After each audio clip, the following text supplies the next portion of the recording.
welcome all you happy viewers to yet another day of the NGE Shadowverse Open. We are in North American Top 12 into the round robin stages. After 3 weeks of qualifiers, we have found the top players in North American Shadowverse and pit them against each other. So this will be the first week of the round robin stages. I'm Brady, and will be your host for today. And joining me again, as with yesterday, is Aya Senpai and Envy Bear, looking nice and clean. Fred, you got a hat on your head. I do have a hat on my head. Why do you always look so cool? That's my question. Hey man, if I'm forced to wear the glasses, I gotta have everything else look good, you know? I like the white shirt today too. Sick. Nice. Thank you. Anyways, moving on with the tournament, let's take a look at how the format of the tournament plays out across the next few weeks. Like I said, we're in the top 12. That means after 3 weeks of qualifiers, we found the top players in the region, split them up into two groups of 6, Group A and Group B. And within both of those groups, the players will play a round robin. Each player in the group must play each other player in that group. And at the end of it all, the top 3 from Group A and Group B will go on to a double elimination playoff bracket where they will play for $16,000 in prize pool.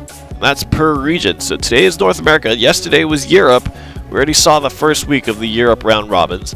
Some players 2-0, some players 0-1. No players 0-2 though, I don't think. So I think it was 2-0 and 1-1 in terms of the standings. But today is North America. We're going to see a whole host of new players, some old faces from the Season 1 of the Shadowverse Open. I believe the 3 players were the first place winner of the Shadowverse Open playoffs bracket, the second place finisher, as well as the top points earner of the season. So that would be Lest is a top points earner, and then we've got Jay-Z, who is a first place finisher as well. And let's take a look at it. Actually, there we can see that Noah was the next invited player from Season 1. Of course, we've still got a bunch of new faces, some familiar, some new. Disastra's Underwear, Manasurge's Spray Quaza. We've got Kier Mango, the first tournament winner of the first season in the Shadowverse Open. Then CPV Boltholes, a common name in the scene. EXG representing with Gengar. Kier Mango also representing EXG. Then we got Doc Hack, Ban Hactorox, Hallowed Skies Pancake, Shadow Nexus's Care Package. Minister's Jay-Z, as I mentioned, all the way there at the bottom. So that's Group A and Group B. We're going to watch some of Group A today and some of Group B. I believe 4 games from Group A, 3 games from Group B. And the first match we have is Manasurge Noah versus Disaster Underwear. Now, these players we know a little bit about, right? Manasurge Noah, notorious for swordcraft, notorious also for abandoning swordcraft. And and he was one of the most consistent players in Season 1. In a realm where people thought it impossible to really have strong consistency, Noah was a one unique shining snowflake star special thing that just seemed to consistently be in top 8, top 4, top 2s, even winning some.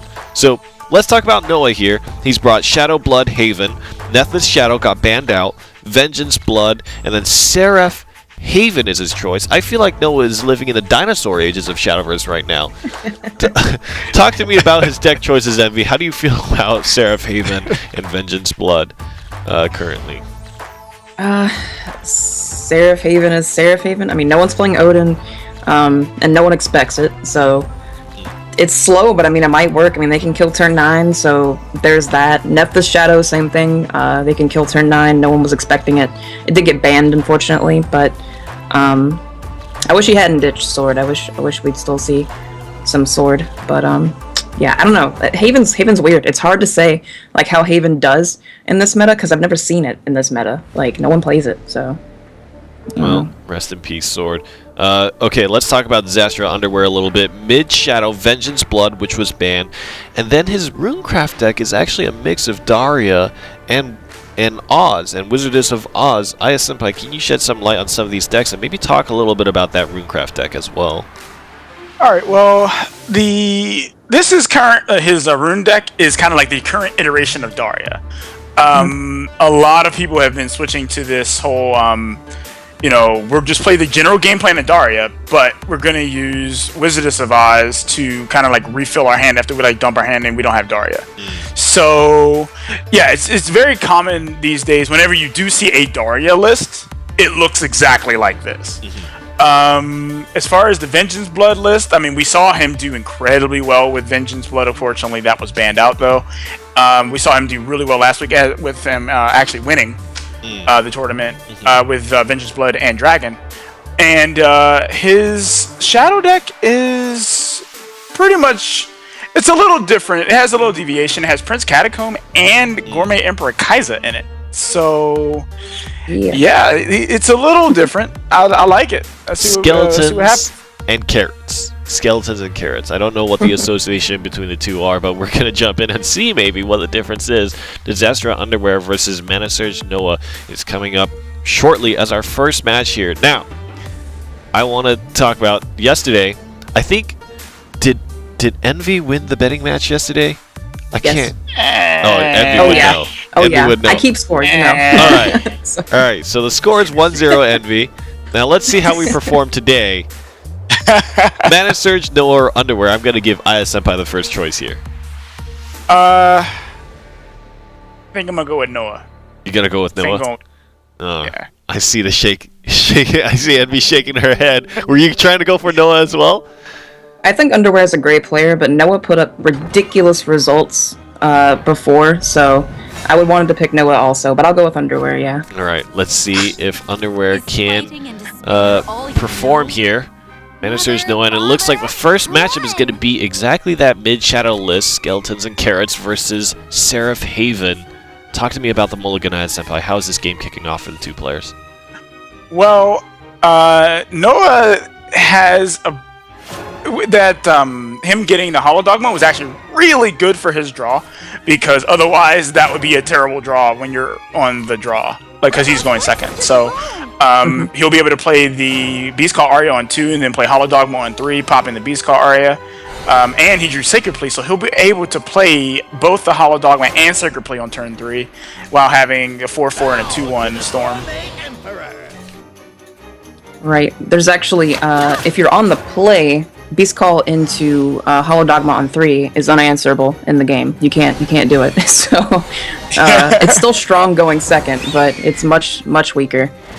Since the Tiger is slightly answerable by a few factions, but it looks like Underwear is not going to have a way of doing that. No, it looks like this Tiger is going to be around for a little while. It's going to get that guaranteed damage. He draws 2 cards off Demonator. Doesn't really find anything, though. That's, uh-oh. Yeah.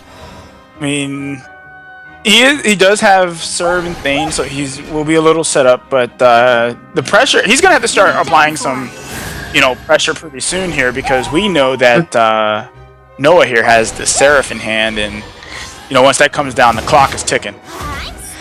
Exactly. See a Dog Evolve, and then Tiger also attacking a 1/2. Face damage is completely irrelevant when you're playing Seraph. You literally just want to stall your opponent until you play Seraph, and then just win off of that. So, attacking minions is always preferred over hitting face, unless they literally don't play anything. But that has to be what Underwear goes for here. Well, Underwear right now is still not looking pretty good. He's got Serb for 5, and he can say he can play Quaza, Evo, and then Dark Conjurer. But again, he can't really deal with his board at all. He has no answers. We're actually already seeing the effects of that Beast Call Aria being sped up. It was able to answer on most of Underwear's board, and is stalling him significantly, which is the opposite of what Underwear needs right now. Yep. And to point out that Noah is under very minimal pressure right now from Underwear, so he can just kind of trade till his heart's content, and just wait and get into that Seraph turn. Like, he's looking really good right now. He can evolve Snow White, go for some value here, and keep his Tiger alive, probably, which is what he's going to do. And that's pretty good, because the Tiger, forces even more evolves, forces even more trades out of Underwear, and Underwear needs to be hitting face. He needs to be going going upstairs with those hits instead of being down here on the ground. Well, he's looking pretty buried right now. Yeah.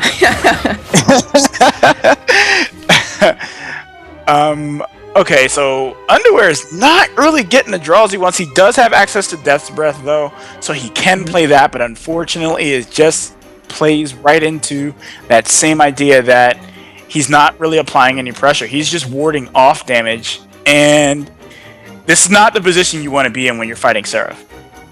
Exactly, right. Death's Breath would also walk. It's probably the more aggressive play since it puts the most bodies on board. Wow, he actually exiled his own Coco there. But Death's Breath would have walked right into Themis, which is something I don't think Underwear wanted to risk happening to him. I think that's fair, but I think at this point, if you're Shadow and you know that your opponent's playing Seraph because it's open deck list, you kind of just have to make those kinds of lists. Yeah, for sure. I think so. I think we have perfect information, so we know that Noah couldn't have answered it that way. But Right. I think it was still best. Well, he ended up getting rid of a card that would have allowed him to do additional damage. So, if he were to actually get any damage, it's not a good position right now. I'm strong because I'm good. He's actually even gonna evolve this just to kill Cerberus, and that's the respect for board right there. He knows his strategy is just he doesn't care about his evolves or his minions. Just get to 8, win on 9. Well, I mean, do you really have to care?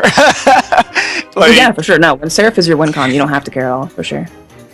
Right. Not only that, but the Evo there does make a lot of sense. Again, we know he doesn't have the Mysticry. And, well, of course, he knows it too. He's looking at his own hand. But, yeah. So, since he didn't have the Themis Decree, it just kind of made sense to go ahead, Evo. There, take that out.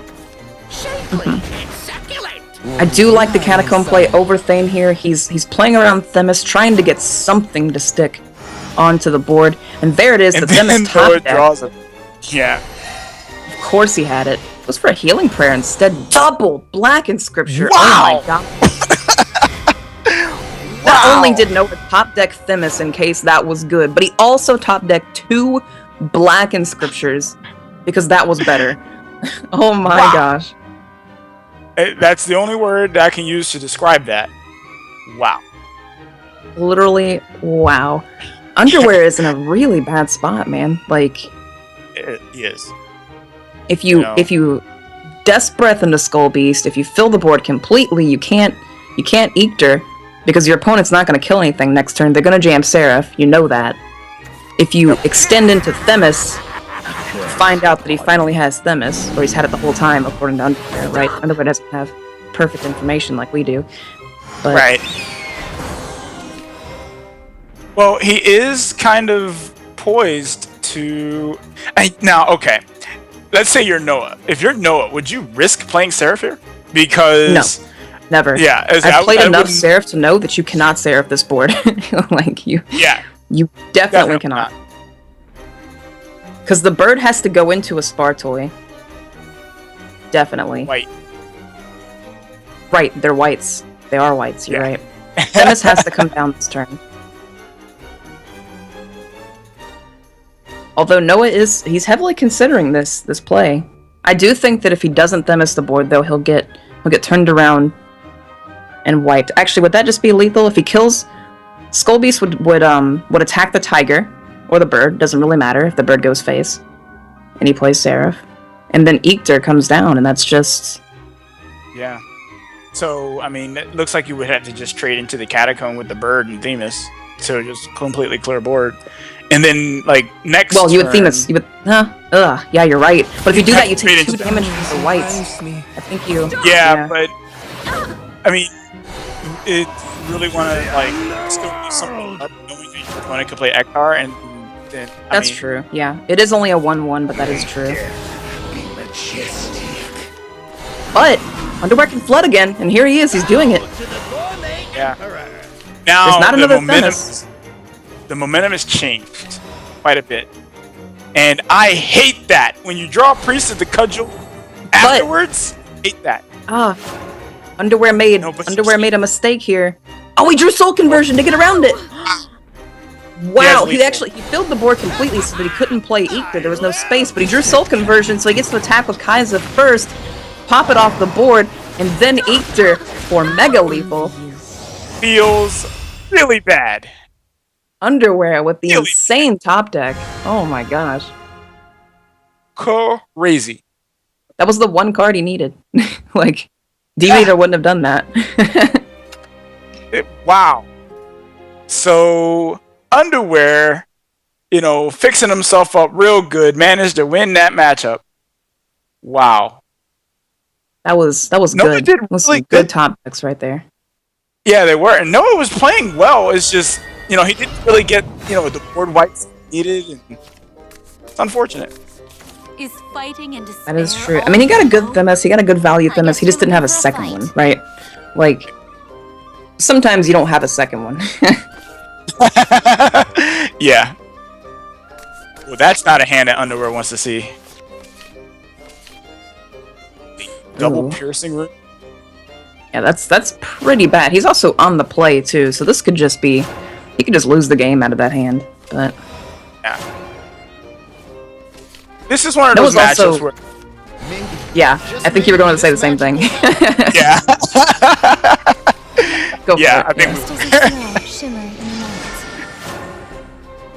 All right, so Snow White coming down. White.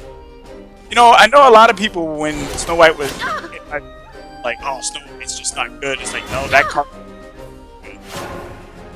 Yes, Snow White's was an insanely good card. She's still really good.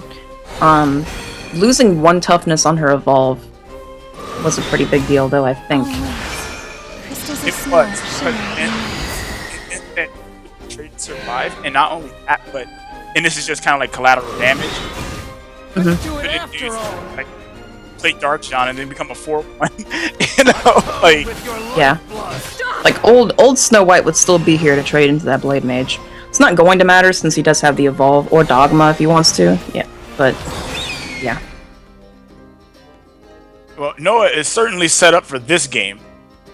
Noah is in a great spot. He was playing the almost exact same game. He was playing that whole like board control if I draw Themis I'm kind of good kind of game again. But Underwear mulliganed into basically unplayable cards. So oh my goodness, this is awful. And he's still not drawing value. Yeah, this is really bad for Noah. Yeah. Or for Underwear, sorry. For Underwear specifically, yeah, it's bad for him. So it's great for Noah, my bad. And I completely agree with this. Push the damage. It's gonna play the Cudgel over the dog. Interesting. Actually, playing Cudgel is not bad. Like, just puts more stats on board. It is just stats. Oz here gonna make Mutagenic Bolt cost 1. And he's still not getting it. So. The Spectator bugged and he has -5 mana available. Nice. That's pretty sick. Those rats are able to attack in to Oz, and he can banish the Oz if he wants to and cycle a card with Judge here. But there's no way he's banishing that Oz. He's gonna kill it. Yeah, I think sometimes you could probably assume in a Daria list that it didn't draw many spells, but we know that it's half his hand is spells. So. Yep. We know that there's no way he's gonna banish that. And 2 spells getting hit does make. Oh, and he drew an Insight, so this makes Daria a possibility. Actually, makes Daria a guarantee. You ditched Levi here, but you might be right. The pressure might just be worth it. Yeah. He has to do something. Like, in the last game, he was fortunate that he was able to assemble a board right around the time that Noah wanted to drop his Seraph. But in this particular case, he's not necessarily sitting in the same type of position. He really needs some cards. Oh, and he drew gas. That is amazing.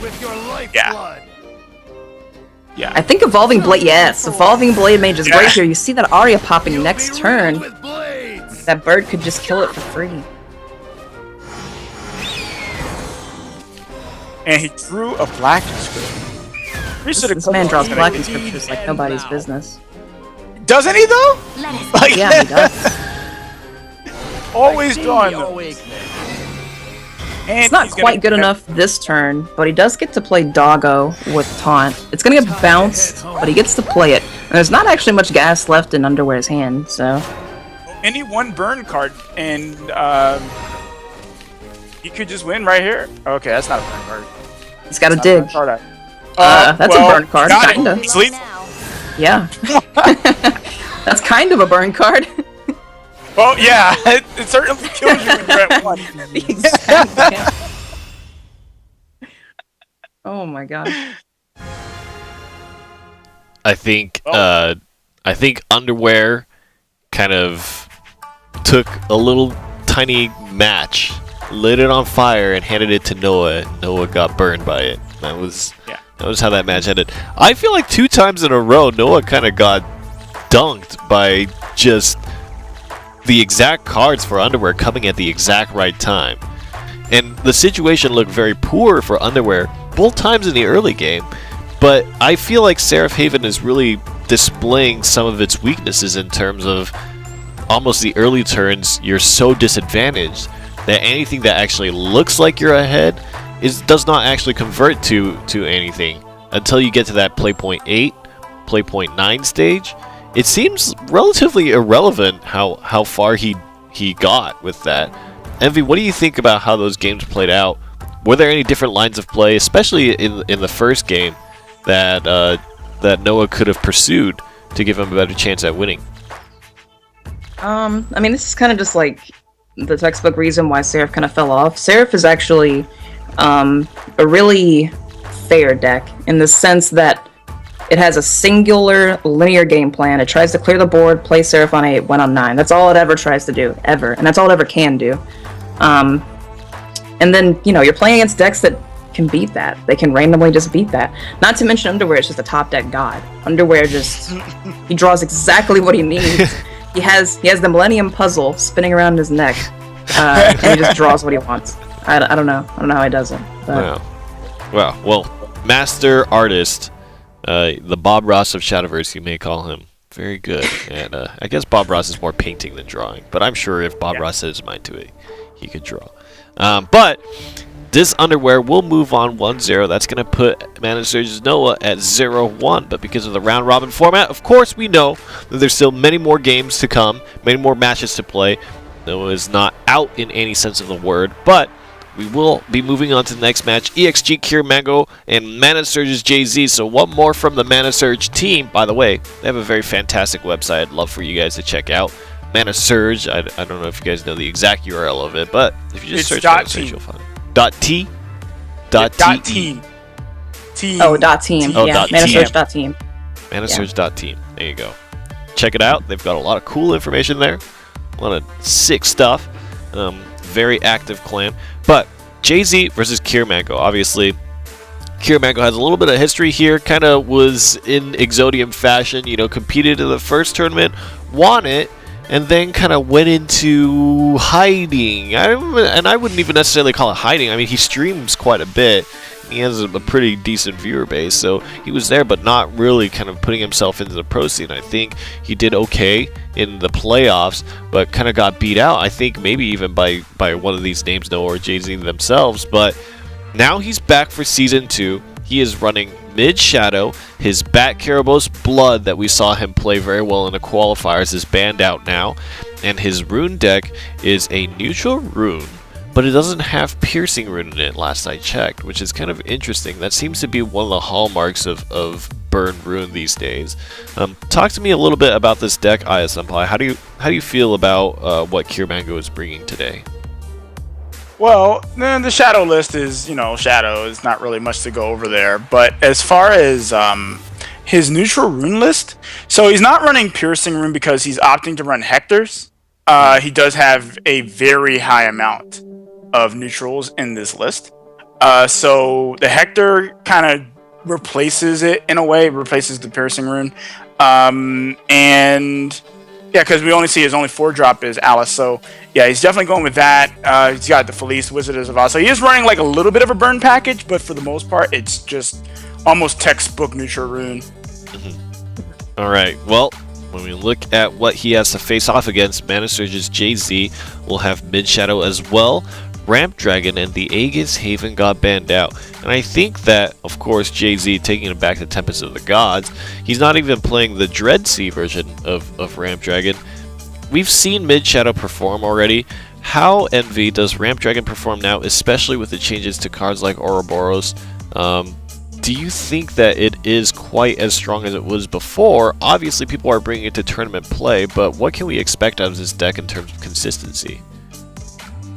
As far as Ramp Dragon goes, I think I've not only seen, but I've also played this matchup a lot, Mid Shadow versus Ramp Dragon. I think Mid Shadow has an exceptional matchup against Ramp Dragon, so that's good for Mango for sure. And I think Mango is just like his aggro sort of playstyle is good against Ramp Dragon. The Mid Shadow could be a toss-up, but I think that Mango's lineup, he's got like a sort of 2-for-1 matchup here. Like I think he has free wins against Ramp Dragon.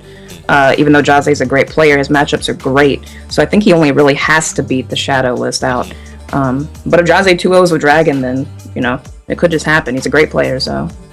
Well, we definitely saw that in the playoffs of Season 1. Now, Johnson Jay-Z. Actually, that's an interesting question. Can we get it from the word of the man himself?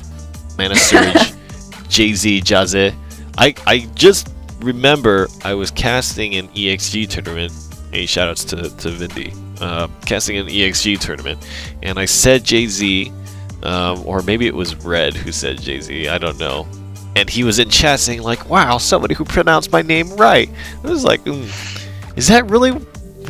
I think Jase sounds cooler. I don't know. Jase? If it's Jay-Z, I might always say Jase. I'm not sure. I think that sounds cooler. Yeah, I'm sorry. we're gonna say your name however we want to say your name. Okay, that is the privilege that we get. Oh man, so we've got a bunch of Shadow decks, we've got a bunch of Dragon decks, and maybe while we're waiting for this game to be set up, let's talk a little bit about some of the other lists that people have brought. One of the most surprising things for me in the North American tournament today is how eco-friendly we seem to be. Yesterday, Evie, you were talking about how, North America, we like to play by the books, I don't even read books. I don't know what that means, but that's what you said. And North America typically plays standard tried and true lists, right? So they would stick to the Mid Shadows, maybe the Vengeance Bloods, and maybe even the Ramp Dragons or something like that, or Burt Dirt Rune. Nice. Burn.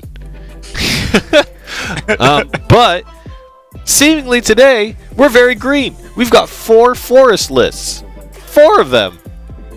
And the other shocking thing to me, talk to me a little bit about this Wolf Bolt making a comeback. Why are we running Wolf Bolt again now? What do you think about that, Envy? I think one of the forest decks got banned, so clearly. Yeah, and it's a Wolf Bolt deck, actually. It got banned 25% of all forest decks were banned. It must be good. Yeah. Wolf Bolt, I think, is just... I mean, we've seen Wolf Bolt and Seraph again. People are just like... They're going back, man. They're bringing it back. They're playing weird stuff. They're playing... I think that's just it. I think first week they just want to play weird stuff and be unpredictable. They're playing no sword and they're playing 4 forest decks. Are we in the right region? I'm not even sure we're in the right region. What's happening? Are we in the right patch? Did we go back in time? People, I'm just waiting to see PTP. That's what it is. Please don't. I love that deck. Please don't. Might happen. Oh no. Too soon. I'm sorry that I brought it up. But what do you think about this? I mean, something that's interesting is there's a lot of inclusion of the card Lilac for these Forestcraft decks, and that is the clash effect that it has on the card. It destroys the other follower, and then it removes the clash effect afterwards, so it really only gets one use of it. First of all, first question here. My first thought is, well, what if you bounce it and play it again? Does it regain its clash effect? Okay. Yep. So that's the thing that happens, ladies and gentlemen, if you are playing Forest and you have the Bouncy Castle list and you have a bunch of Nature's Guidance and Ancient Elves, and that is a strategy that you can pursue. Just bouncing the Lilac to get it. But whether it's worth it or not, you're going to have to decide for yourself. But it's an interesting card to include. Do you think that this is something that is changing the way that Forest can survive and contest before it gets this Roach combo, or do you think it's actually something that's just... helping a little bit, but not really a big contributing factor? What do you think about Lilac and maybe even the other cards that have been added in? I think Lilac is the best thing Forest got in a very long time. It's hard removal, and more often than not, like your opponent doesn't want to trade into it. They'll try to avoid it, and so it sticks around for a while. You know, because no one wants to trade into it. It's like it's a 1/4. It's like, and then when it evolves, it's a 3/6, and it's actually really hard to get rid of. So they have to use hard removal on it. So yeah, that card is literally the best thing Forest got, and if you're playing Forest, you should probably be running some number of 3 of it because of how good it is. Lilac definitely seems to be a focus card here. I noticed a lot of lists are also doing things like bringing Beauty and the Beast, but instead they're running a mostly Forest craft based deck, and then they use Into the Looking Glass to help satisfy that last condition. Are there any ways that actually hurts Forest Craft doing that? Are there any cards? I'm trying to think of cards that say, you know, something to do with Forest Craft aligned cards. Oh, I remember what it was. It's Wolf. It's White Wolf. That's what I remember. If you use White Wolf, then it'll prevent you from pulling certain things. But that's enough of that. We're jumping into JZ versus Kier Mango there, and these two players, very history. U.S. versus Canada here. Which one are you rooting for? Talk to me about the mulligan here. Rune versus Shadow. What is the strategy moving forward for each of these players, guys? Well, you know, Kiramango, he has the opportunity to possibly draw into a good curve here. And let's see, he's going second. So he is in desperate need of a 2-drop. You know, when you're going second and you're the one playing the 1-drops after that, it just feels bad. So He got it though. He did get the 2-drop. Ooh, but Jaze's curve is insane. He can kill the Skullbeast for free and fill his hand up.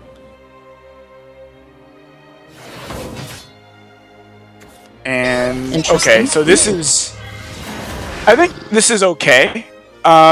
He does have Angel of the Word next turn. So I think that's okay. Although I think he might change his plan just a little bit here. I don't think he's going to use his Angel of the Word on the Goblin. He may trade it here trade into the Faria and then shoot it with Angel of the Word. Right. I'm going to guess that's his plan, since getting rid of 2-drop has a bit more value than getting rid of the 1-drop. Right. Especially in neutral. Like, you don't want that. You don't want a ward to come down. You don't want Alice to buff that. Like, that's bad news bears. That is definitely bad news bears. And as a person who plays a lot of neutral rune, if you leave, like, even just one thing up, you're just kind of asking to take a bunch of damage. So, you got to take out those Farias if you can. Jay-Z's really considering his choice. He may be considering to play the Bone Chimera. I just don't really. Okay, he's going to trade into the Goblin and play the Bone Chimera. Okay. I actually like this play better because Grimner he's been nerfed, but he's so ubiquitous in neutral. Ooh, and then Mango didn't trade, so this is actually going to allow Angel of the Word to come down, and he can actually kill Grimner, which is something that Jaze couldn't have done had he used Angel last turn. Yeah, he can. Well, he will be able to kill the Grimnir. He will be leaving up the Faria. So, I mean, I think that's just unfortunate that but this is the line. He's going to fill the board up. I mean, he's flooding the board. You leave up Faria, but Mango can't choose to go face here. He really can't. It's just, I mean, he could. I guess he could, you know, but it's a bit too greedy, I think. And he's going to do it anyway. I think he's going to do it anyway. He doesn't care. He's going in, dude. Yep, never mind. Yeah. Okay, never mind. Yeah. You were saying. But yeah, apparently, never mind. Mango's like, nope, I'm going to do it anyway. What do you mean? Well, I mean, if you look at the board as it stands, like, he can't take out both things, really? Actually, he can. I guess yeah, he can. He can. Yeah, he can trade his board off, and then he can evo the Zerg. But that kind of feels bad. It does feel bad. I mean, Jaze kind of I think Jase had 2 plans filling the board there. Either I fill the board and I get to keep it for some reason, or I fill the board and I dump all these skeletons into his buff neutral cards because he felt like it was going to get, Aliced. So I've got to win. He's often to play to Felice. Felice will kill off the Surge, and I guess the question here is like, is he gonna Evo it and go face? I think you do natural evolve Felice here. You put your opponent to 8, you keep that pressure down, and if he doesn't have Death's Breath, which we know he doesn't have, then this is a problem. Felice does get Storm on a natural evolve, so Mango can continue to go face, which is the place, so. Yeah, not only that, but he's got that Hector in hand, and if he draws another neutral, like, that Hector is going to probably go face. Probably. And we see Jase having to do this, like, weird, like, dance kind of play. He has to kill off his Attendant Knight, giving himself a Lich, which allows him to evolve the Lich and use one of his 2 Coco Mimi spells here. And it's just like, that's the weird line he had to go around to get it to kill this Felice. It was so beefy. Yep. But you gotta do what you gotta do, you know? Yeah, that is true, yep. Gotta do what you gotta do. Well, he did draw the other neutral, so he does have access to that Hector. And Hector shoots that out. Okay. But we know there's Ektar looming in the darkness. Right. Hector is chilling over there. Hector, fortunately for Mango, is buffed 1 stat, which actually makes him survive an attack from 1 zombie. So, it's pretty good for him. That actually matters, because that basically means he's clearing things with the Hector, yeah. Exactly.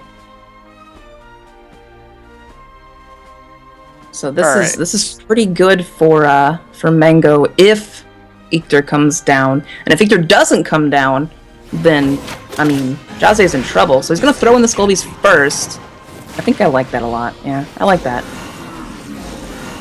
I mean, you get the additional shadows. He doesn't trade any of the zombies out, so he doesn't lose the 2 zombies to the Hector.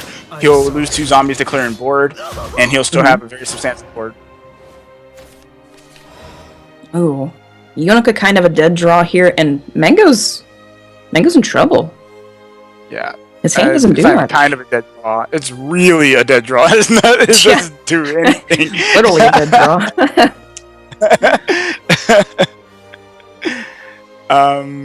Yeah, Mango's in trouble here. I guess it's like, do you just play the Wizardess and hope that you get some type of removal? We do know he's running Dance of Death in his list, so maybe he could hope to get lucky. I think that's a bit too risky. I do like this a bit more. He's gonna evolve Feria here and buff the board. Well, the Feria He's actually gonna kill Ether. Yeah. Like a bird, I sing. Never actually heard that evolve line, but Really? yeah, I've never heard it. I think Mango's gonna go for the Ether kill here. I like that play a lot. You can't get Soul Squashed on the flip back. You can't get Ethered in the face on the flip back. But you can get Thaned, and I think Thane is pretty good to jam here. How have you never heard her line? Like because you can change the voices in the English client. You can change the voices to Japanese voices. Yeah, but I mean, you've never heard it on someone scream? Never heard it. Or wow, Never heard it. that's almost unbelievable. I mean, never heard it. Wow. Okay. Zombie Party's also not too bad. Zombie Party on the 3/3 into trading into 2/2 is pretty good, but Thane Jam is also pretty good. What are you doing? However, Unica lives. Unbelievable. I'm hitting face. Oh no, he still has. Unbelievable. He still He has has. the Mimi. Yeah, he has the Mimi. Got an good amount of damage. These dead draws. And a falsehood. Yeah, he's Get drawing that mutagenic real bolt. Oh, there's a Dance of Death. He did get He was a hoping dance. for Bolt though. I'm sure Mango was hoping for Bolt. Well, yeah, pretty sure. But either way, he does have, some way of clearing some stuff off. Unfortunately, though, because we know he's not running Pearson Rune, he doesn't have any additional burn outside of this, the Dance of Death, the Mutagenic Bolt, and the Angel of the Word that's sitting in his hand currently. So, Right. It's going to be kind of hard for him, man. I mean, he's been struggling pretty much this whole... Dance of Death on a white instead of Thane. That's those whites. They pull so much weight. They do. They pull so much. Oh my goodness. I couldn't pun that, but he got another Thane. That's crazy. He can Thane and Zombie Party to 2/2. Yeah, that's crazy. Yeah, that's value this turn. But I mean, man, I don't know. I don't know if you can play Thane this turn. You gotta get rid of the things on board. Yeah, he's got to get rid of the board here. I mean, he's seen his opponents playing Wizardess of Oz. He's seen his opponents playing Dance of Death. You know, like, you can't leave any opportunity for damage to get through. I think you jam Thane, trade the board, and then use the Zombie Party to finish off Mango's board. I'm pretty sure that's going to be Jaze's line, since he is on 9 mana. Well, we will see. And I don't think that gives Mango an out. I don't think he has a kill. A possible kill. Mutagenic Bolt would be devastating, but he has no way to dig for it, so he has to draw it naturally. Well, he has one turn to do it. Yeah, one turn. Yeah, do you think if he draws a Mutagenic Bolt, he's just gonna, like, jump out of his chair? It's possible. I know he'll play it pretty fast, that's for sure. Oh, yeah. It'd be the Gabriel and his slam down. Finally a break. Just flip it over. Got it. Yeah. Easy. And he didn't get it. Ugh. And you can see the disappointment. Yeah, for sure.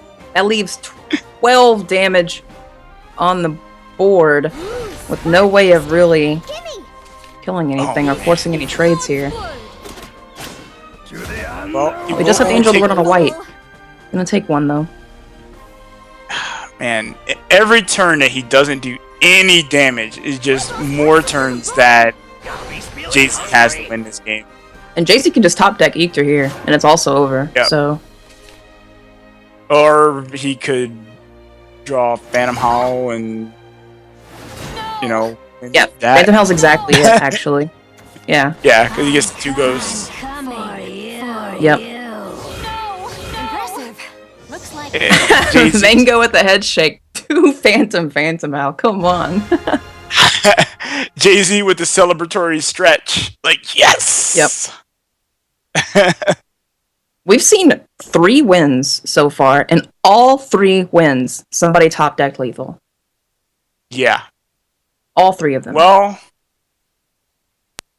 I mean, that's just what happens, man. Sometimes you top deck lethals.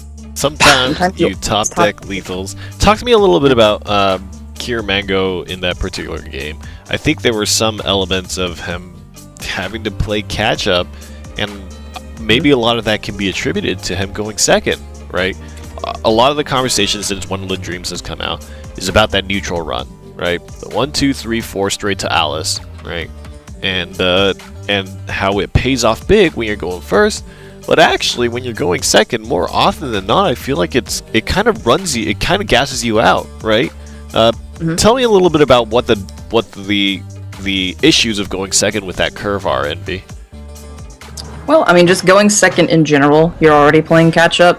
And when Jaze was able to go first there, he was able to set up a favorable trade into Grimner, who would have otherwise been unkillable, who would have otherwise been hit by Alice, who would have otherwise maybe snowballed the game into Mango's favor. So Jaze playing that first on the play pretty well there, and yeah, I mean, I think that was pretty much just it. You got the Grimner. Well, Cure Mango on the draw again. Feels bad, man. Yeah, definitely feels bad. Primarily because he wants, especially against Dragon, he wants to, you know, generating that tempo. And if Dragon's going first and you're going second, you're, you know, generally what happens. But right now, that Grimnir's... Relying on you, Dragon. The Grimnir's gonna get to live, but it's not gonna get buffed by anything. And it's also... Grimnir's kind of a liability here. Like, it's like, Ayala would trade anyway, but he forces Ayala to trade here, so... Well, I think the sooner that JZ gets to Conflagration, the better. So... Yeah, for sure. I mean, I think he's just gonna go with the trade. Goes for it for sure. Mango's not going to attack Ayala's. He's not going for the trade. Ooh, and then Alice... I mean, Mango's not attacking those Ayalas ever. So this is interesting. Yeah, Mango doing some math over there. Yep, we see our aggro player counting out how much phase damage is worth it this turn. He can get a lot. He can get 8? Yeah. If he plays Alice and evolves, he can do 8 damage to the face. You see Jay-Z with a smile on his face, like, oh, man. Well, he had a smile on his face. It was like, Witch of Sweets is not a neutral. Never mind. No, Witch it's of not. Sweets is not neutral, so it's 7, not 8. Still, I can understand the confusion, though. She draws if you have neutrals. That's what right. She is. You're done for. I mean, sometimes I even forget that it's a neutral when I'm playing the deck. It's not a neutral, sorry. I went copied and said the wrong thing. And that goes for it. A third Bahamut. Those are so bricky right now. There's a lot more where that came from. And unfortunately, he's not going to get to play this Conflagration this turn at all. Jose can conflagrate next turn, but may not be good enough. Yeah, Hector. It's not enough because Felice kills him. Yeah. Hector, not Hector. Doesn't kill him this turn, but it puts him at 1, so conflagration is Coming right up. not gonna do anything. Angel word, another Hector to Felice. Oh yeah, for sure. Yeah. He's dead to Mango's got this. He's got this for sure. Nah, that's not enough. Got to conflagrate, but it's just Mango's just got too much for this. Yep. This is God's word. This victory is a testament the to look your down. strength. And that just happens sometimes, man. Yeah, it does. I mean, it's a nice legendary hand. It just didn't do anything. Yeah, it is.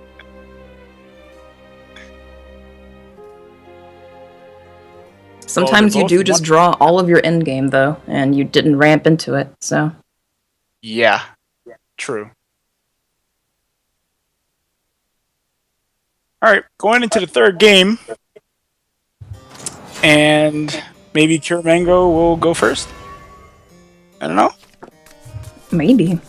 Mother. Hey, finally.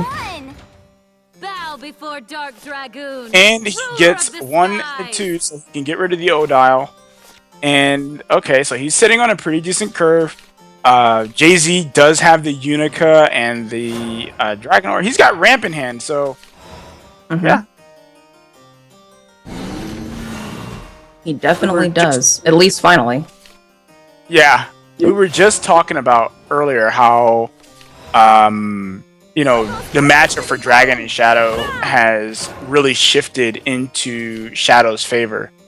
And do you think that the tech choices that Jay-Z's running, the Conflagration, the Wrath Drake that we see there, that's gonna, you know, play a huge factor in the matchup, or do you think that it's just not gonna matter because Shadow is just Shadow and whatever?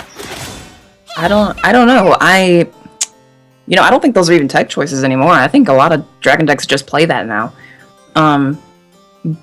But I think Mango's actually not on one of the more grindier versions of Shadow that can grind Ramp Dragon out. He's on a more aggressive plan. He's on Cerberus Phantom Hell plan. So it's possible that Mango gets grinded out.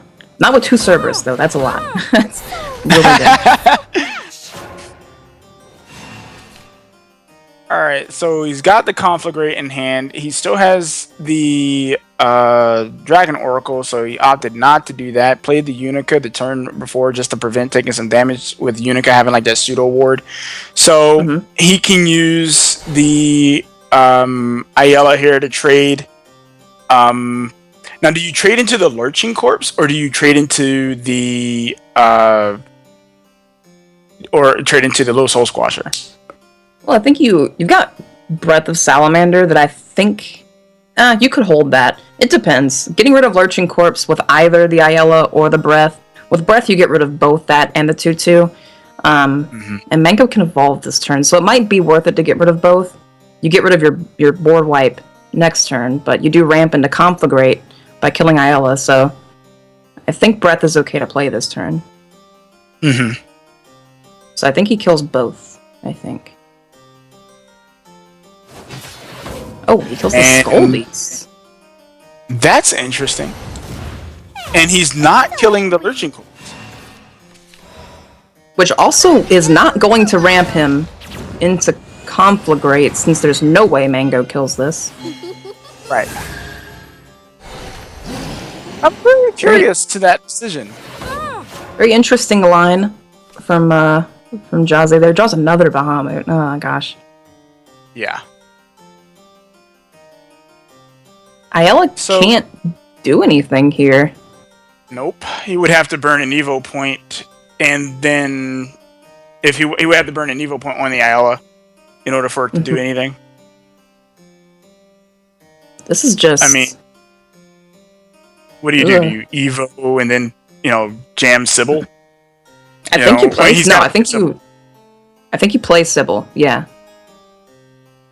Although, I mean, ramping is kind of important. Keeping this Ayala to quote-unquote trade, go for value trades with Ayala, when Mango's not going for a board floodplain, he's going for Phantom Howl plan, is it's probably going to backfire on Jay-Z here. Well, Jay-Z is really thinking about this move. I think he has to now. I think last turn set him up for a real thinker this turn, but I do think Sybil is the play. Well, I don't think he cannot play Sybil. Oh yeah, for sure. He's definitely I mean, maybe he's questioning the fact that he didn't trade last turn. Now he has to. It looks like he's going for your play. Hopefully this hits the Lurching Corpse. Yes. Yeah. Okay. Okay. And now he's going to heal for 3. Oh, another Phantom Howl. Oh my gosh, Mango's damage in hand is insane. Yeah. I don't even know what to say about this, dude. Oh my gosh. Mango. He's actually going for a board control evolve here. Because if Sybil lives, she'll heal again. She heals every turn she's alive, if you let her live. So not evolving for face there, as the damage would just be, would become irrelevant. Well, he is sitting on lethal in hand, because he's got the Phantom Howl with the 2 Mimis and the Coco, so that's 11 damage. He's got quite the damage in his hand. Yeah, that's a dead opponent right there.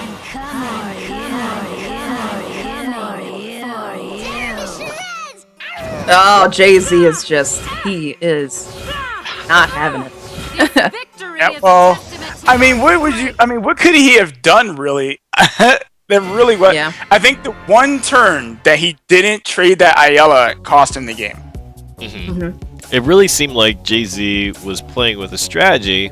Now, if I were to attribute any kind of logic to it, it seems like he was trying to leverage the Ayala and the opponent's unwillingness to let it ramp to kind of have it be like this card that you would never really want to trade in, and so he could get constant 2 damage with it.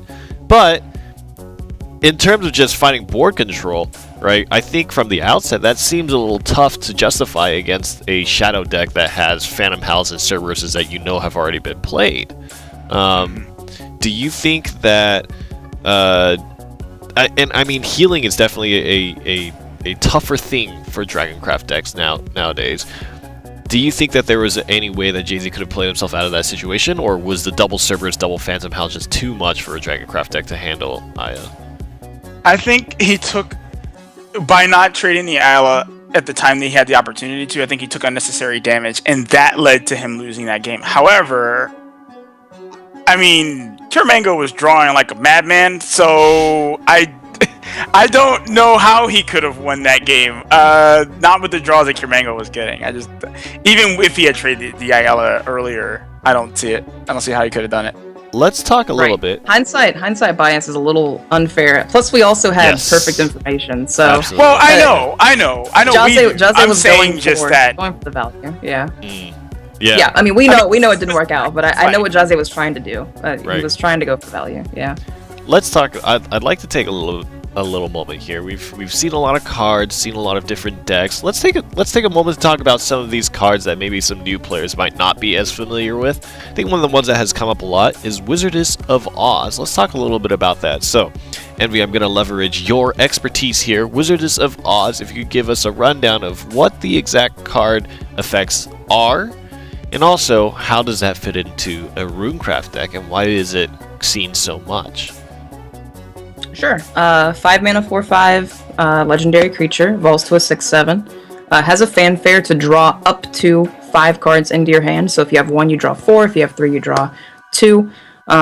And then if it dies, it has a death effect of, at the beginning of your next turn, banish all spells in your hand. But it also, on that fanfare, causes all spells in your hand that you had previously or draw into cost 1. So usually it's actually not used to draw spells. It's actually used to draw minions. It's great for refilling your hand if you just dump a bunch of minions out on the board, and then you fill your hand back up with minions, they kill her, and you don't banish anything. So that's usually the better way to play her. So we see Wizardess of Oz quite a bit. That's exactly what the functionality is, both in some niche cases to throw out the cheap costed spells and maybe get that little bit of extra damage you need to finish your opponent off, but also the card advantage seems to be the biggest thing for it. Cool. So the next match we have lined up after Kirmango JZ, after a close series, it was 2-1. You know, despite the fact that I think Kirmango, especially in that last game, seemed to have a really good hand. I guess 2 games in a row, right? The first Dragon game, there were 3 Bahamut's in hand and a Lucifer, I think, for JZ. Yeah. But then the next game, Kirmango just coming into incredible amounts of Coco and Mimi. Look at them. God, they're so smug. Somebody needs to teach them a lesson. We're going to move on to EXG Gengar versus Ban Hacktarox, and that game is going to be coming up shortly. But let's take a quick look at some of these decks. Mid-Shadow, Abomination Awakened D-Shift is something that seems to be, you know, maybe just throwing in a little bit of spice there, just a little bit of flavor in there. And then the Forest Craft deck is Wolf Bolt, and it tragically, you know, the trees were chopped, you know. They some anti-environment sensibilities here from Ban Hacktarox did not want to deal with that, so Forest is out of there. Ban Hacktarox will be running Haven Aegis, Master Mage with Taboo Rune, and then Mid Shadow. How do these decks line up? Runecraft D-Shift versus Master Mage Taboo. What is that matchup like? What do you think is favored? Which one do you think is cooler, Aya Senpai? Well, cooler, I'm gonna have to go with the Bomb D-Shift. I love seeing that. He's rocking the Golem Assaults for like later in the game in the event that he needs to pop the Abomination. And again, Rune does have ways of doing it early. You know, you could get a really good hand and have a bunch of Fates hand in hand, and boom, you can pop that Abomination. And you know, in some ways, like, Abomination even acts like a mini ward in a way, because if people see it, they tend to just kill it because they don't want to have to deal with it. As far as like the rest of this lineup, I mean, I think you're looking at a, you know, pretty standardized stuff. I mean, there's really nothing here that, as Envy would like to say, you know, people kind of stay within that certain niche that they just, you know, they want to stick to what they know, and that's basically what we're seeing here. So, yeah. What do you think Master Mage and Taboo have in terms of an advantage, possibly, over some of these other lists that are being run, like Mid Shadow or a Bomb D-Shift Rune here, Envy? I don't know. I think it's pretty cut and dry. Like, on average, Taboo's is better versus decks that play like 1 minion at a time, like Ramp Dragon. And on average, Master Mage Levi is better against decks that try to flood the board, like Shadow. I think Master Mage Levi has more, on average, better plays. Even though taboos can evolve, and he can commence experiment, half a board, and it's pretty good, right? I think that Master Mage, because he can hit face, because he doesn't need an Earthright always, is a little more useful. So. All right. Yeah. Well, we'll see how it plays out. Will the D shift roll into some incredible play, or will Master Mage kind of carry to victory? Gengar versus Banhackrox EXG, already taking 1 win previously with Cure Mango. Gengar looking to extend that to 2 wins in the first round robin week. North America, the mulligans are out, and there's the pesky March Hare's Tea Time. Which, do you think you mulligan this?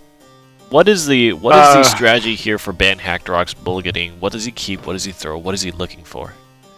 All right. Well, in this matchup, he knows he's playing against D shift, so he knows he has to get a very, very, very early start.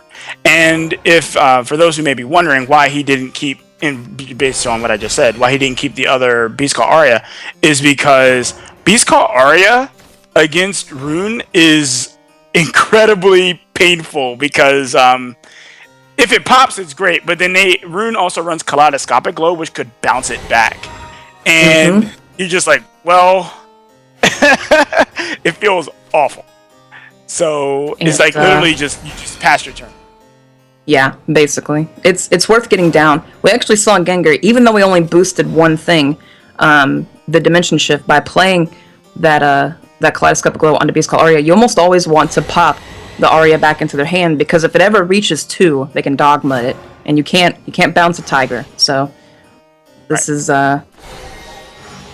just gonna happen. Well, from what we can tell, Gengar doesn't necessarily have a way in hand to. Well, no, never mind. He does kind of. His Wind Blast is at what, 3? His Wind Blast is not boosted at all, I don't think. Oh, it's not at all. So if it's not boosted he drew at it all, after the right. Yeah, he drew it after Kaleidoscopic Glow was played. This is your fate.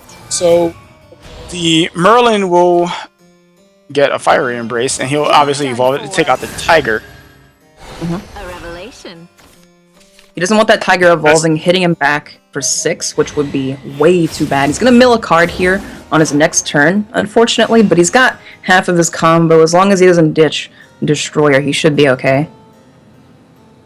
Don't you hate that when you have to put yourself in a position where you have to, you have to draw, and then after you do it, you overdraw the card you really need?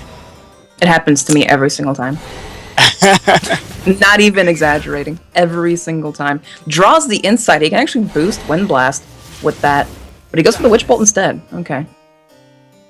I think that's a fair line. Hold the Insight, hold the Wind Blast. That's fine. Insight is a net gain of a lot of mana in this. A lot of play points in this hand. One play point to spell boost everything else in your hand by 1 is a huge net gain.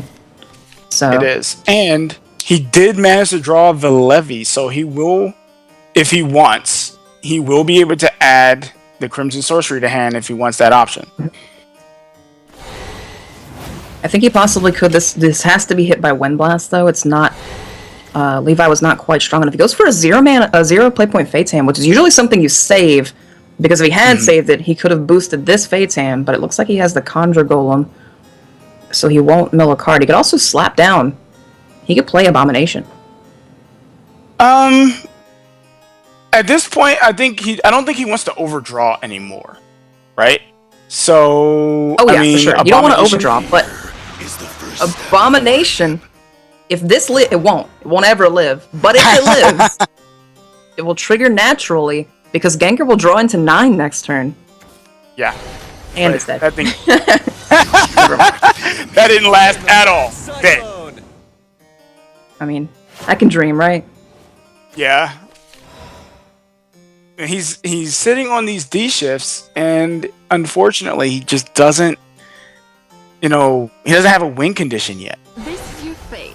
He doesn't have the win condition yet, but Banhackrox is not doing too much. He's put almost no pressure. There's a Destroyer. Van Hackrox can't play Aegis until he's on 9 play points, so it can't come down next turn. Come down the turn after, though. A revelation.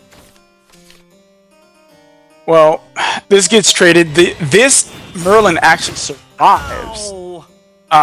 Which is dangerous, very dangerous. Yeah. It's a priority kill. You have to kill it, period.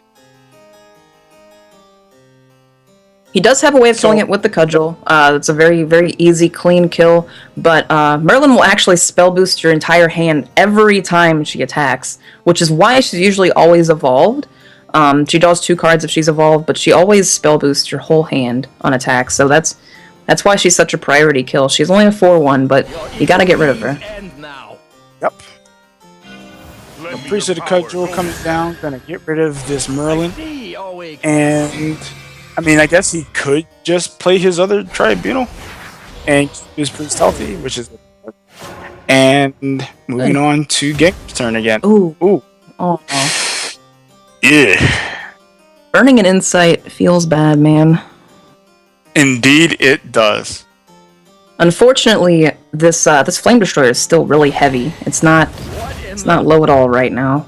He can boost quite a bit this turn though. So ooh. That's a lot of Unlimited Levy works. Plenty of levies. A lot of Levi's.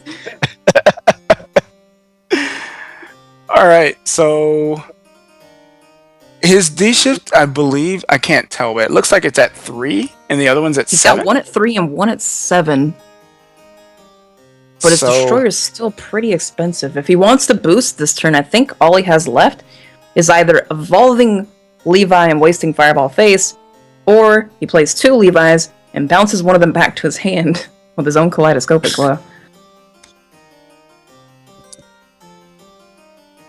Yeah, D-Shift is one of those decks that takes an unbelievable amount of time to play and to really learn, because sometimes you'll do things out of order, and if you had done them in the right order, you'll win, but you don't really know if you did it in the right order until after you've messed it up 1,000,001 times. Oh! Does he have Levi lethal?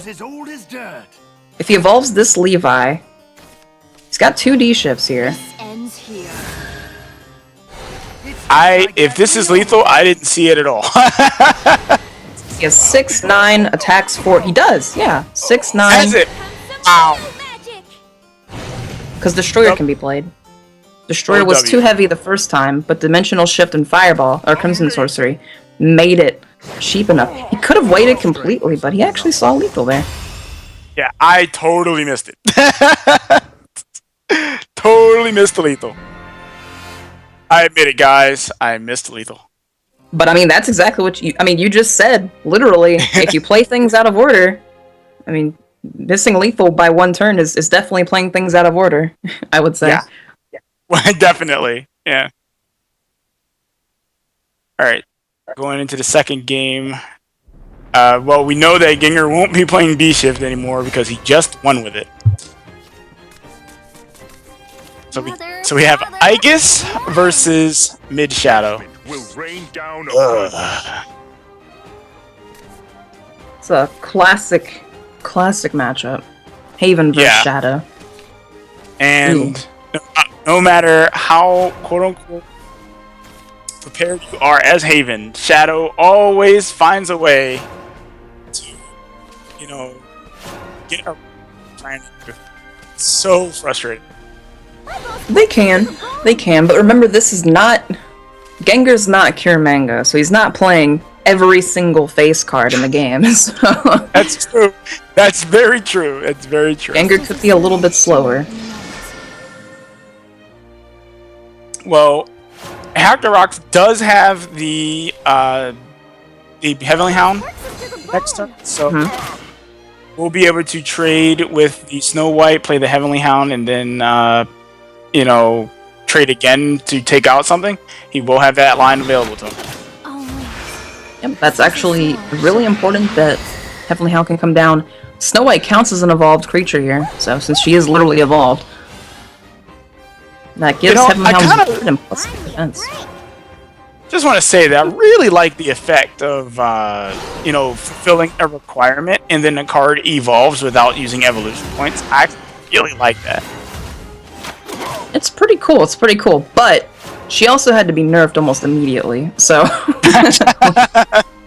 she used to be a 2/3 when evolved, which would have been insanely good against Gengar just now because that Lurching Corpse wouldn't have cleared the board. Well, I mean, you're messing around with new mechanics, right? So, I mean, oh yeah, for sure. It's only fair that something kind of slips through the cracks just a little. For sure. See Prince Catacombs in Gengar's hand. Well, that Prince Catacomb might end up being real good.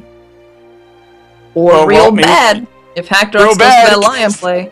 Yeah, it's like, yep. And it's very little time to think about it. Ancient Lion Spirit can wipe the board here. I think Hackdorox always goes for that. Now Gengar has nothing to play Catacombs on. Nope, but he does have a death, so... And there's no reason to Evo, because he can't kill the lion. That is true. Oh my goodness. Cudgel is insane here. Your evil deeds end now. Cudgel also lets this dog be played again, even though Lion already did that. Cudgel does too. He could actually play Demonic Simulcone if he wanted to right now, and it would actually get... We know he's not running that. No one's running that. Right. Okay, so Prince Catacomb not doing anything. He went from, hey, this Prince Catacomb could be really good, to, hey, this Prince Catacomb doesn't do anything. Mm-hmm. Well, I mean, it could do something. He could play the Lurching Corpse, he could play the Skull Beast and the... Or, right. So that's the thing? What are you hiding inside? Kinda. Yeah, he has Tribunal popping next turn, so he has to play more of a resilient board. But we're kind of seeing, like, the effects of just the different playstyles of Shadow. Like, Gengar's playing a more grindy list with corpses and probably has Necro Assassins in here. And instead of, like, a full aggro, neutral package, and Aegis is actually just probably going to be really useful for Hackdorox here. Yeah. Too much obvious. I think one of the biggest balances between, I know people complain about Aegis a lot, but one of the biggest balances is that it's just really difficult to play it. Like, there are so many times, especially against a Shadow deck, where they're just going to keep filling up the board, you're going to be low on health, and you just can't play it, Very similar to Seraph, basically. Very similar, yeah. And it's one turn later than Seraph. Mm-hmm. So, ooh, the Curate. He's gonna evolve too, which... Him evolving that means here... that he can't evolve the Aegis later, which does make it a little less pressuring.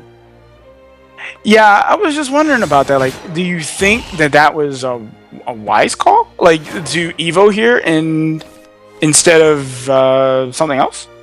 Or... Well, I think he just wanted the pressure. Because a 7-3 is kind of a big deal. The skeleton can't evolve, though. It's gonna force Gengar's last evolve out of him. Whoa! Thane's evolving instead. Well...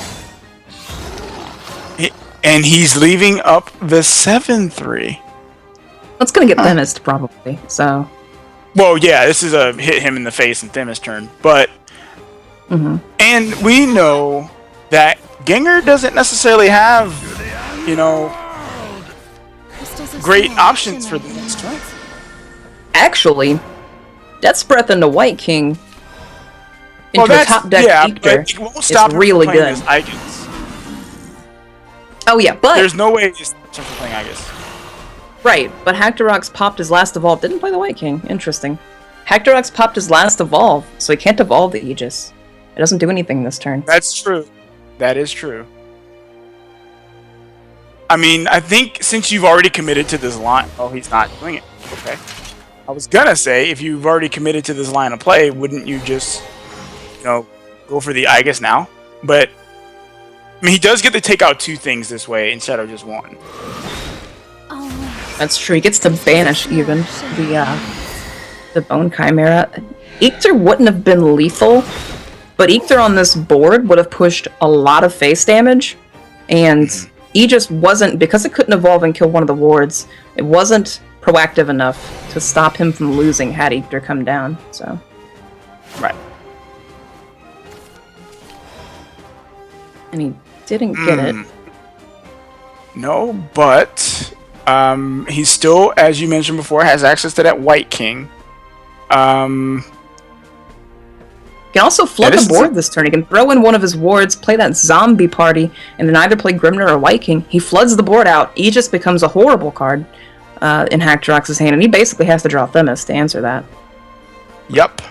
This is exactly what I was talking about earlier when I said that, you know, it's super hard to play the Aegis. You're taking a risk no matter what decision you make. When it's not able to evolve, it definitely feels much weaker. Tribunal. That'll trade 4 mana for a zombie here. Yeah.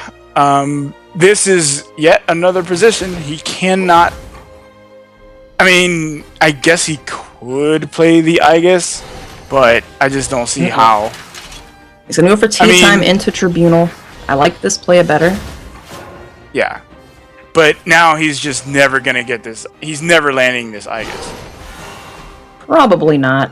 Soul Conversion onto Lurching Corpse here to dig for Ether, doesn't find it. And then gets another Death's Breath. Oh Yeah. my goodness.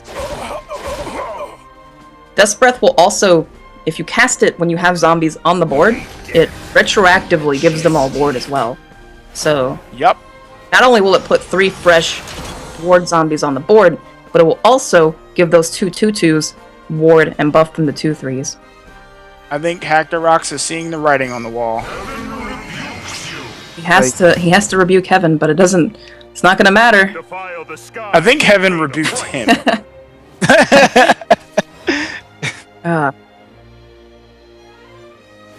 He gets rushed down by zombies.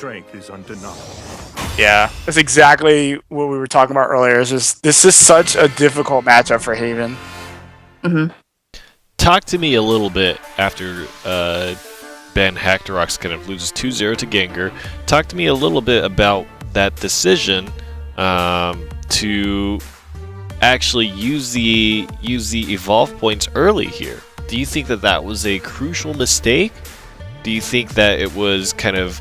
I mean, this might be a good discussion about evolution points and really that consideration of, I think a lot of people feel like, especially after they play Shadowverse for a while, that the turns play out after turn 4 just evolving back to back to back to back to try to get board control. But sometimes that might not be the case. What do you guys think of that choice on the decision to spend that last evolution or not on Aegis? Envy, what do you think? I think these like sort of, I don't want to call them do-nothing decks, but these do-nothing decks that try to win off of Seraph, off of Aegis, that don't do anything until that card happens, really should be playing for the evolve on the Aegis. Aegis is so weak when it's a Seraph, right? Because Seraph can't come in, evolve, and attack something. Aegis can do that. So because that's basically Aegis' entire strength, is that it can come in and evolve and attack something, so it's not like you just waste 9 or 8 mana, right? It's possible, I think he had to save the evolve. I think he did. It's possible looking back that if he was able to kill an extra zombie, Aegis would not have been a threat really at all, and he could have established Aegis instead of holding on to it forever and it doing nothing. Aya Senpai, on Gengar's side, do you think that having this mid-shadow deck to field against Haven Aegis is something that should kind of be considered? Do you even think the prominence of mid-shadow is something that would push Aegis out of the deck choices here that we see people bringing along? Well, I don't think anyone's playing mid-shadow to beat Aegis Haven. I think they're just playing mid-shadow because it's an incredibly powerful deck that has almost no bad matchups. Sure. But I don't think it'll push out Aegis Haven, because Aegis Haven is actually very strong against dragon decks. So I don't think that'll happen.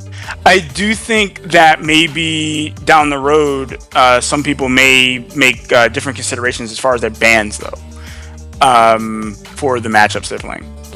Interesting. Well, moving forward, Ban Hackdrox will have to sit down and think a little bit about how he wants to go forward, because he has one more matchup up against Mana Surge's Jay-Z again, who is stepping up to the plate here. Ban Hackdrox versus Jay-Z. Now, neither of them have really shifted their decks at all. It looks like Haven Aegis is banned again or rather banned this time for Ban Hackdrox. Jay-Z will lose his Ramp Dragon deck, which is, I suppose Ban Hackdrox might have gotten a good read, because you talked about how Aegis against Dragon is kind of something that's very good. Maybe felt out that Aegis was going to be banned and said, okay, I'm going to take out your Dragon deck as a response to that.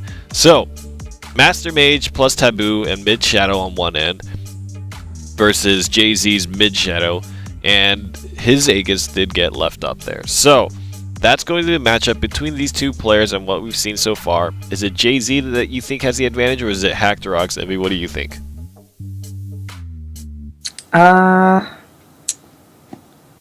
Jay-Z. I gotta put it in for my boy Jay-Z. Yeah. Alright, Jay-Z, and I suppose that defaults Aya Senpai onto Ban Hackdrox.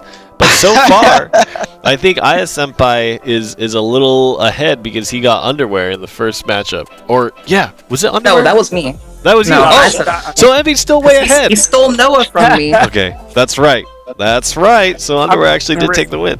So as we're about to jump into this match, keep in mind that Envy's horse is Jay-Z here, and we'll see if Aya Senpai can catch up. You're getting beat up, man.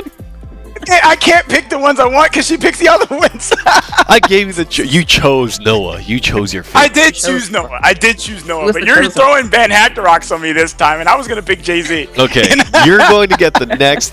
I'm going to give you the next two choices, Aya Senpai. Okay, I'm going to give you the next two choices. One advantage. Oh my god.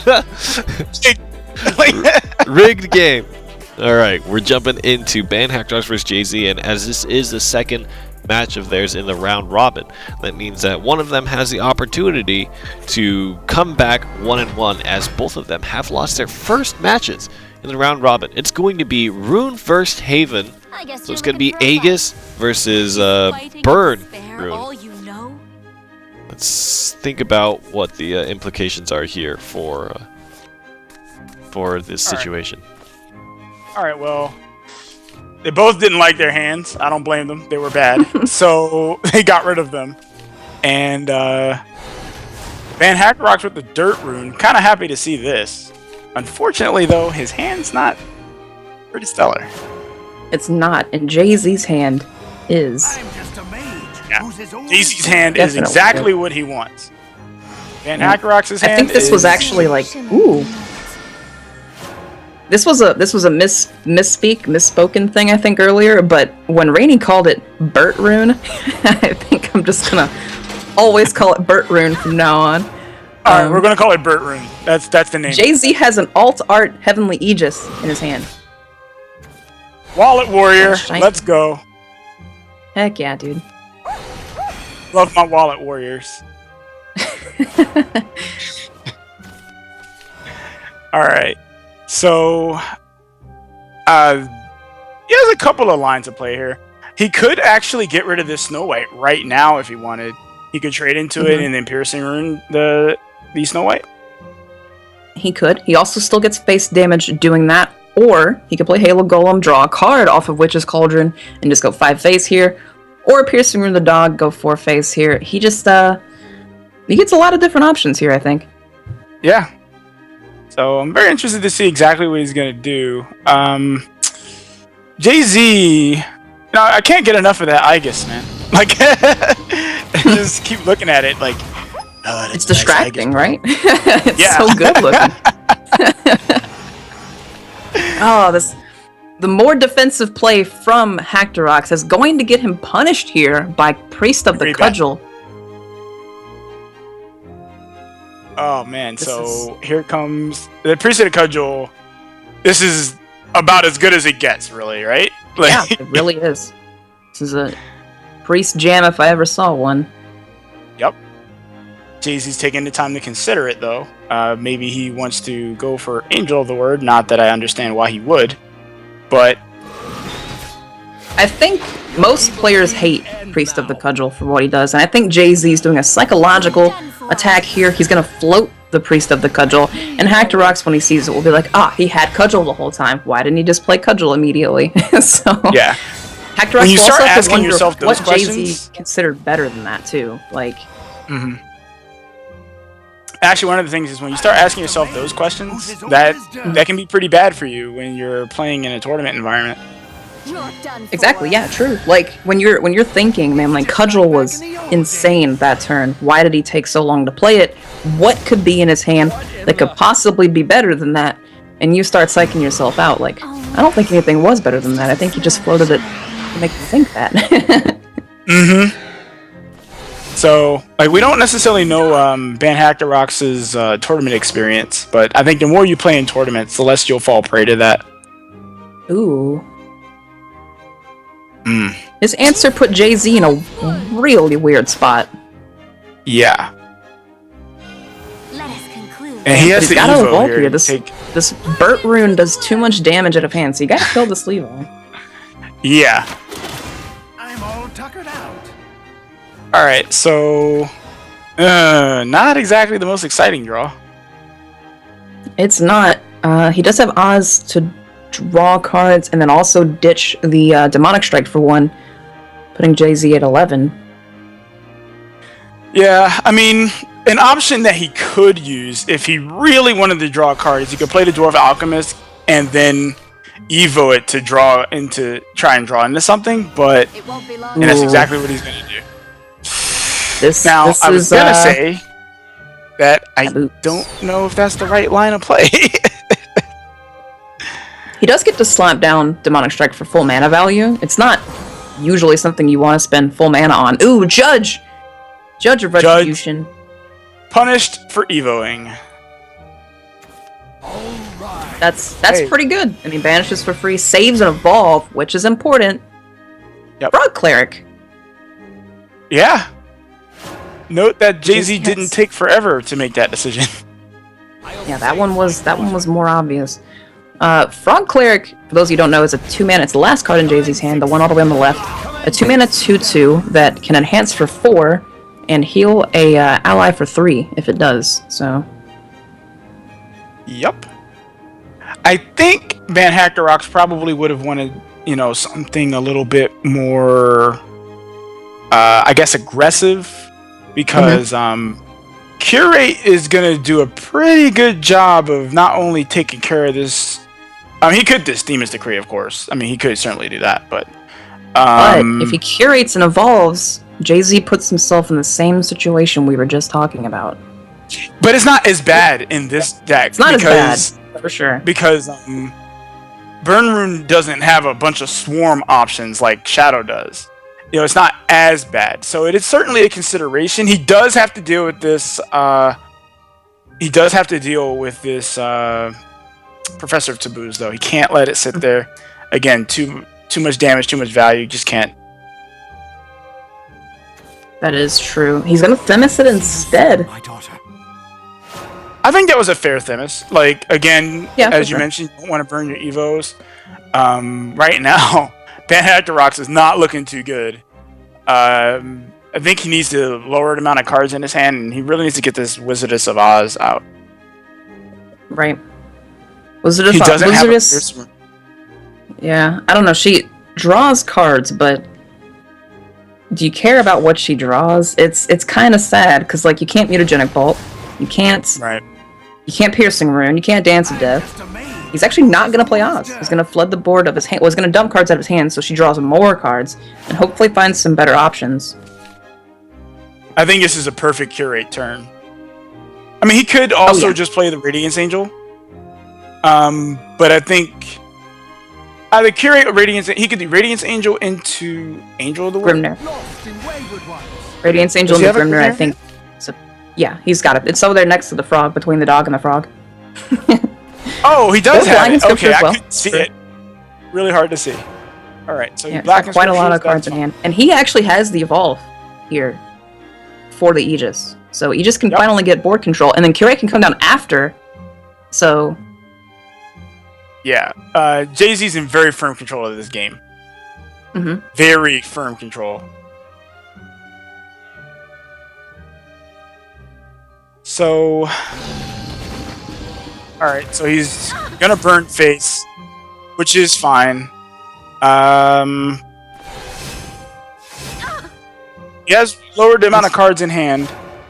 He does. But He burns face for a lot. I guess it's definitely coming down right now. Yeah, Aegis is gonna come down, it's gonna evolve. Hopefully he doesn't play the regular art one. Yes, plays the alt art first. There you go. You were done for. Ah, it looks so good. Oh my gosh. Of justice. Here we go, Aegis coming down, it evolves and does something to the board. And it's not just a blank play. Ooh. Not... I am a fiction and a falsehood. Bolt, unfortunately, does not affect Aegis. So, ooh. And all bricks. All the time. I mean, he can use Price of Magic on that, but... Man, feels... Those are literally Earthrights. Yes, they are bricks. They're... Literal bricks. Yep. Literal bricks. Ooh, this is looking pretty bad for Banhack Drox. That Aegis is going to put a 2-turn clock on him. It can attack him twice and win the game. Not through Iron Scrap Smelter, though. If he Price of Magics and Iron Scrap Smelter, the 0-2 ward will stop the 10-10 Indestructible for 1 turn. Yeah. But, again, he's sitting basically just on the edge of the cliff. He just has a certain inevitability to it, and either, Burt Rune can as well, but not with Curate coming down. Curate healing you for 5 is a huge deal. Yeah, it is. And I don't see a world where he doesn't just play the Curate. I mean, I guess he could. Curate. I mean, he plays Curate, and... Actually, I mean, if he Grimners, he sets up 2-turn lethal. I mean, he might die through it, though. Judge do the same thing? Yeah, I mean, he would... Well, yeah, Curate could do the same thing, but he doesn't do 10 damage. If he plays Grimner, he gets 10 damage in this turn. No. I said Judge, not Grim. Judge. Judge, because he has a Judge ritual. Judge would, yes. He's going for that. Judge Grimner? Judge. He's gonna clear. Is another fiction. And then he hands Frog Cleric. Heck yeah. Coming in. Heal him for 3. No, the more he heals, the more this game just goes out of reach. Oh yeah, like, for sure. This is... I think the game is way out of reach right now. Save my daughter. Oh boy. Taboos actually can hit. It can randomly target Aegis, but it won't do anything. So if it does, rip. Hit the frog. It's good. Well, he has... Dark Shot, I think... He has 12 plus 5. He has 12 plus 5. So... 12 plus 5 sounds like 17 to me. Yeah, it does sound like 17. So Jay-Z has the lethal. He literally top decked it again. Does he see it? I don't know. 12 plus 5. What if he slow rolls it? I totally buy that he would do that. Hey, 12 plus 5. He got there. Alright. Alright.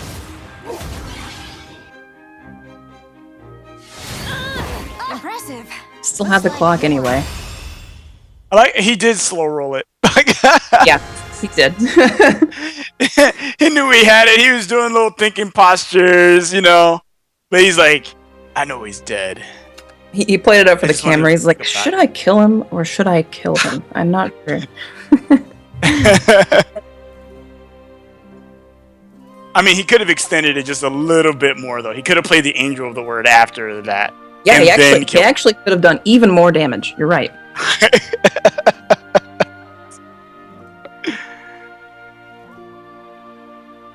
Alright, so it looks like Van Hackerox has to really think about. Yeah, it's gonna put Jay-Z on Shadow. I think that Jay-Z's fine with that. He led first with Igus against Burn Rune. However, Burn Rune does do really well against Shadow. So, Right. you Burt Rune is pretty good against Shadow. They try to flood the board, and you play your Burt cards, and you get rid of their stuff. So, Yep. Mother, father, come on. Right. which is basically Master Mage Levi. Pretty much Master Mage Levi. Yep. is where most of that matchup is packed in. But he plays taboos, so... Well, he also doesn't have to worry about Shadow healing a ton.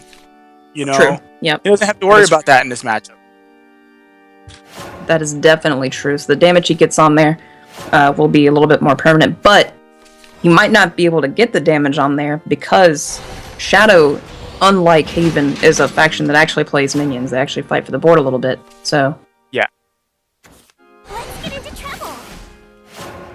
All right. So... Love drawing the 1-drop after you can't play the 1-drop.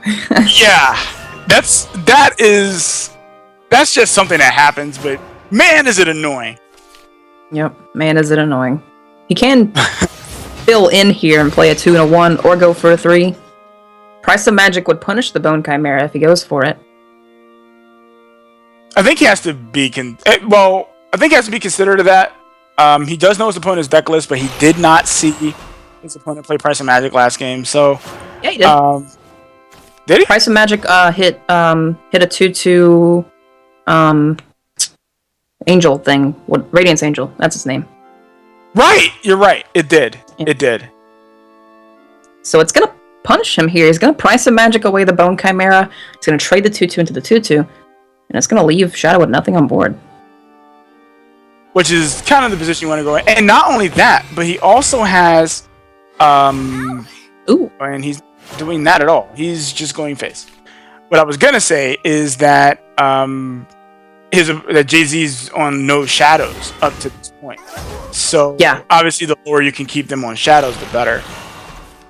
Right. That banish is huge because Bone Chimera dies 3 times. Bone Chimera is a 3 mana or a 3 play point. 3/3 basically within 3 bodies that gives 3 shadows. So banishing Bone Chimera is a huge deal.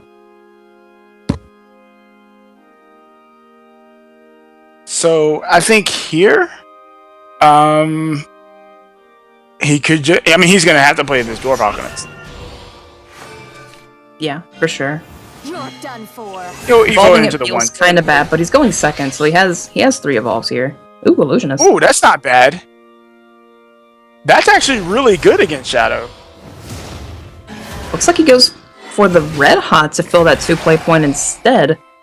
And he pops the Bone Chimera into more bodies. I don't know.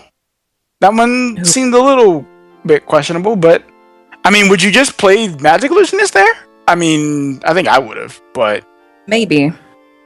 just to get it out. He will be able to play Goblin Mage next turn probably, and then be able to get the Magic Illusionist out. Magic Illusionist to me is one of the best cards you can have against Shadow.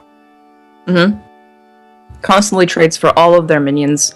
Unfortunately for Jay-Z, he drew another 7 play point card here. He drew 2 of them back to back. And he does not want to Soul Squasher this 3/2, I bet, because those shadows are so important to him. He could Soul Squasher, evolve for face, and then also play this Dark Conjurer, which will give him the most possible face damage. Coming for you. Okay, so he's going to trade that way. He'll have a 3/3 and a 2/2 on board. It saves the Soul Squasher even, so he floats 3 play points there just to save that Soul Squasher. Well, I don't see why he would have played the Soul Squasher there.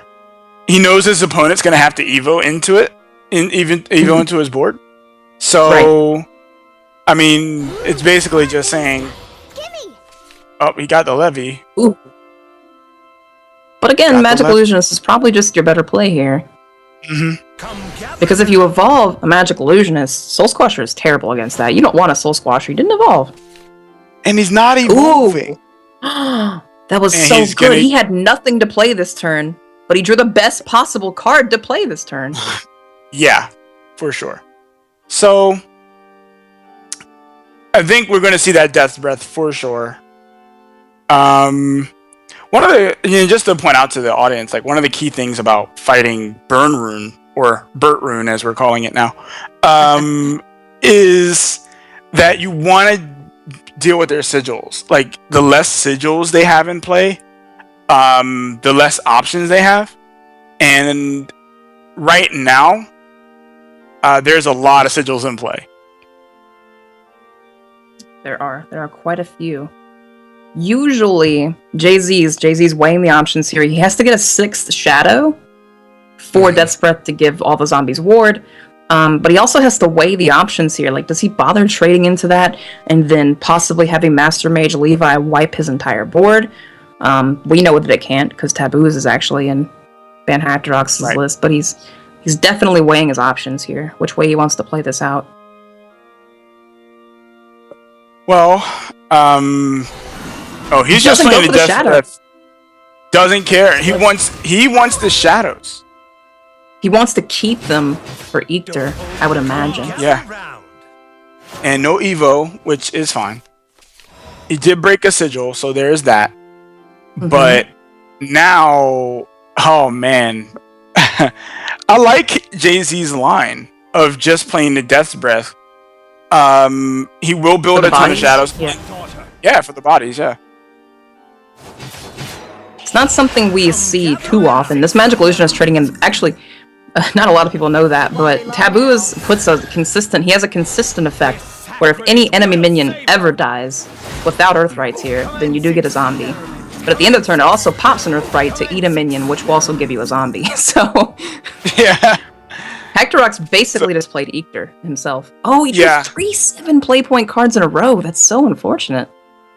Well, I mean, I don't know how well, it's unfortunate right now, I guess. But I mean, he does still have that Soul Squasher to take care of the professor. So he does have that. That is true. Squasher would also eat up 4 shadows, though. So it would, but I mean, do you want to? Yeah. Okay. So stop there. Okay. Jam Thane, trade into the Illusionist Evolve, Thane into the 5/5 sounds pretty good. However, he did. Okay, he goes for it. Yeah, he does. Okay, I was gonna say he could have saved that Evolve, but he didn't. So. See you soon, my daughter. Well, he does open himself up to that. There's no Earthright yet, and he does just have one in hand. He has it, yeah, and he can just play it, wipe the board up. He can get a lot of damage in this turn. Oh yeah. Of course. Drawing Master Mage Levi there was really good. Yeah, whoa, yeah, it was. But we know Big Papa coming down. Here comes the Eater. Pretty good card, I've heard. Really? I think. There's no way it's a good card. No, probably not. Right. Board and have a 5/6. That's terrible. No, it's horrible. Yeah, you're right. Never mind. I'm sorry. My bad. And plus, it burns up all your shadows. That's an awful card. Yeah, terrible. Look at this White King. It doesn't even have Bane and Ward. Oh wait, JK. Because those zombies that died, the zombies that died gave him the shadows back. Who's as old as dirt? All right, so Levy coming down. He's obviously evoing it. It's just But, like back in the old you know, like if you look at how Jay-Z's played this game up to now, like I'm all tuckered out. unlike most like shadow decks that you normally see, he hasn't really been drawing tons of cards.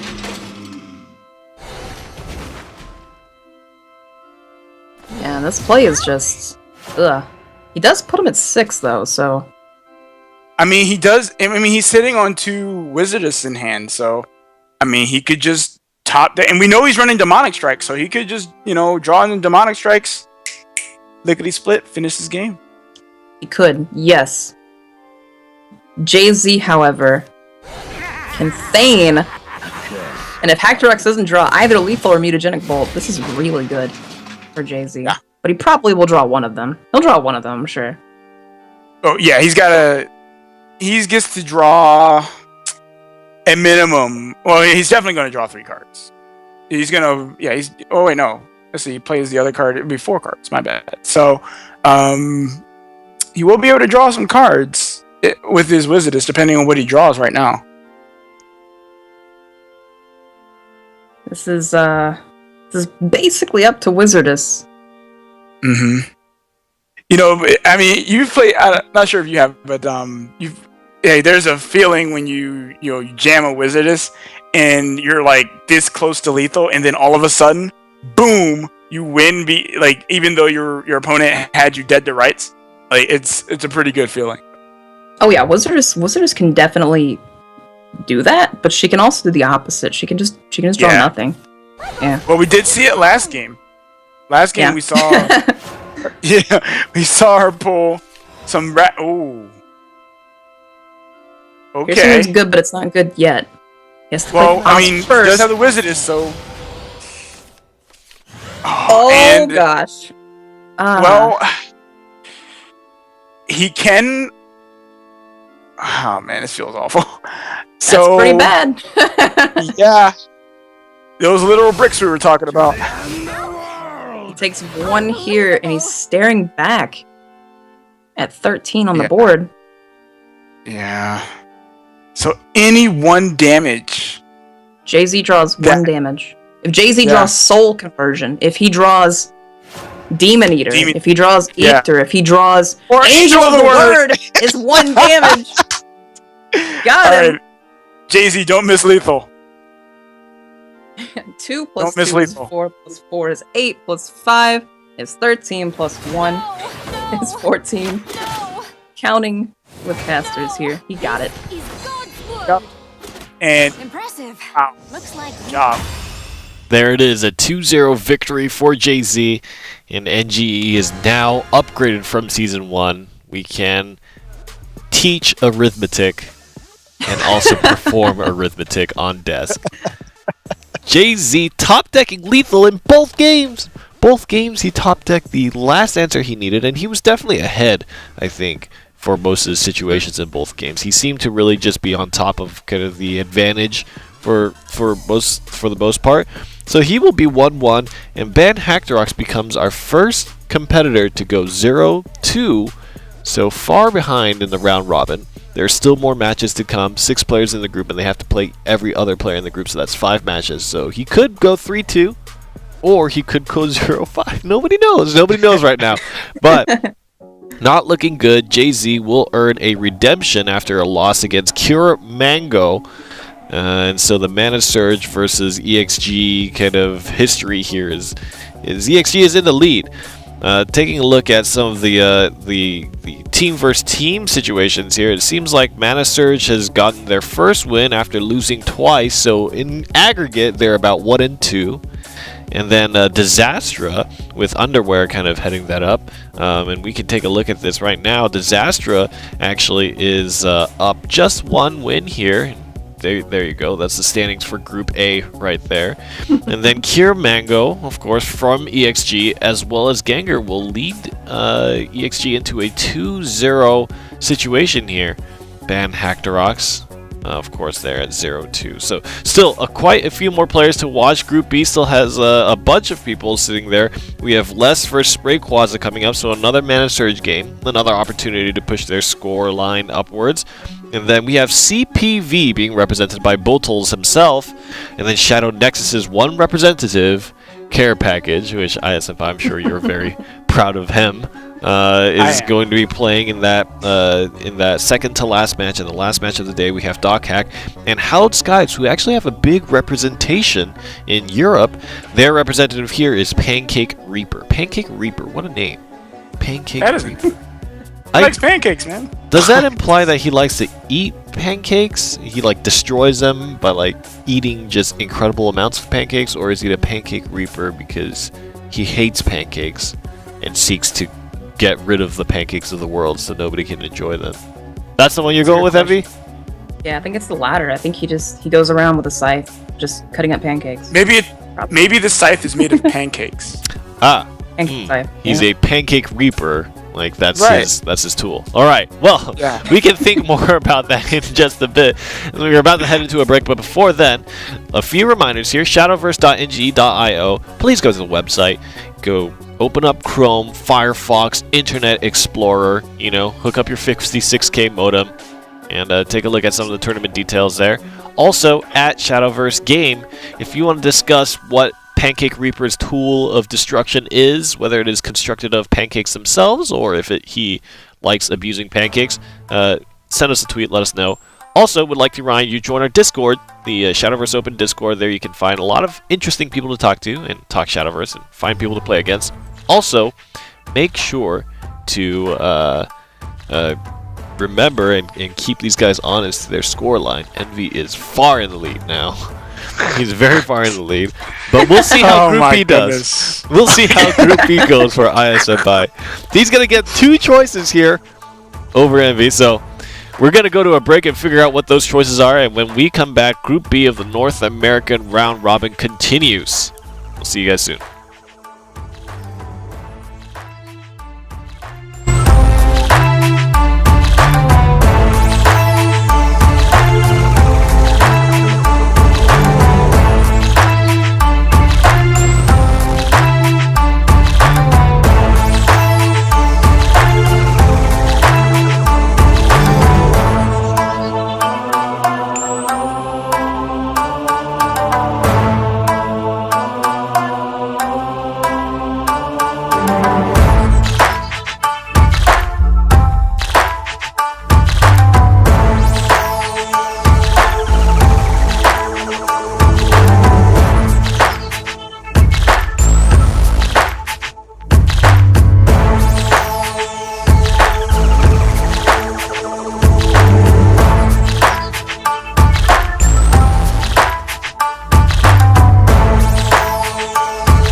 welcome back to the Shadowverse Open. We are back again for more North American Top 12 Round Robin action. I'm Rainy. Of course, with me is ISM Pie and Bear, very beloved in the Shadowverse community, one representing Shadow Nexus, one representing twitch.tv/MVBear, with the A before the E, the R after that. E and VY, that's how you spell envy, by the way. Let's take a look at the standings and see how the day has played out so far. For those of you just tuning in and just joining us, we can see that Disunderwear is 1-0 alongside Kierman going Gengar, and then Jay-Z and Noah are kind of sitting there at 1-1 and 0-1, and Ban Hackrox at the bottom there at 0-2. But we are moving over to Group B here, so we're going to watch Spray Quaza, Lest, Boltholes, Doc Hack, Pancake, and Shadow Nexus's Care play up against each other. The first match being Lest versus Spray Quaza, and I'm excited for this because we actually have a few interesting decks here. So Lest Shadowcraft deck is mid-Shadow with the addition of Mordecai, which I've seen a little bit, but not really. I mean, I guess it's just kind of one alternate win condition that you have that maybe you can deploy depending on the scenario of the game. But that's banned out, so we're not going to get to see that. The Blood deck is a Vengeance deck, but the interesting thing about this is the inclusion of Rapunzel, which actually I'd like to discuss a little bit moving forward here. But the Forcecraft deck was one that we were talking about. It's a Roach deck, but it contains both Lilac that we were speaking of a little bit, and Selwyn's Command. So Senpai, talk to us about some of these decks that Lest is bringing. What are the advantages of things like Rapunzel? What do you think about Selwyn's Command in the context of Roach Forest? Well, Selwyn's Command in Roach Forest gives the deck a little bit more aggressive tendency, so it can play very aggressively and do earlier damage. Sometimes Roach kind of suffers in that, and Selwyn's Command gives it that, a little bit of damage that it can do. As far as Rapunzel in the Blood list, we did see that from Disunderwear.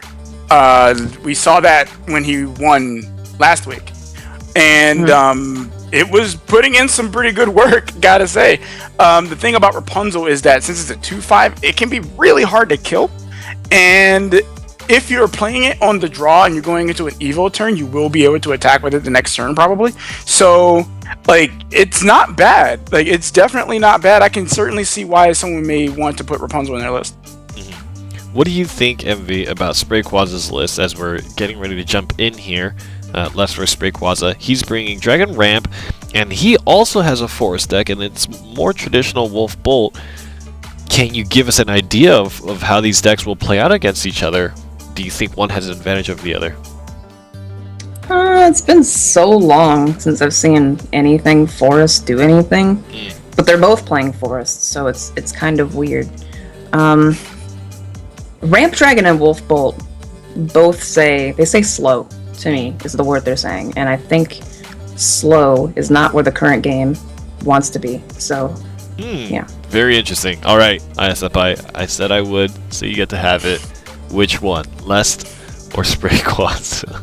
I gotta go with the MVP, man. He was the MVP last season. I gotta pick Lest.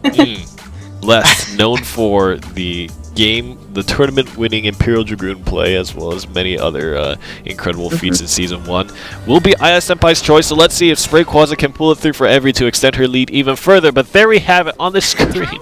Mana Surge is Spray Quaza. Group B, the first match here. Oh, there's the Wolf. Oh, talk about Wood of Brambles. Guys, what does that do? Will it help in this matchup? And how are these hands looking for these players?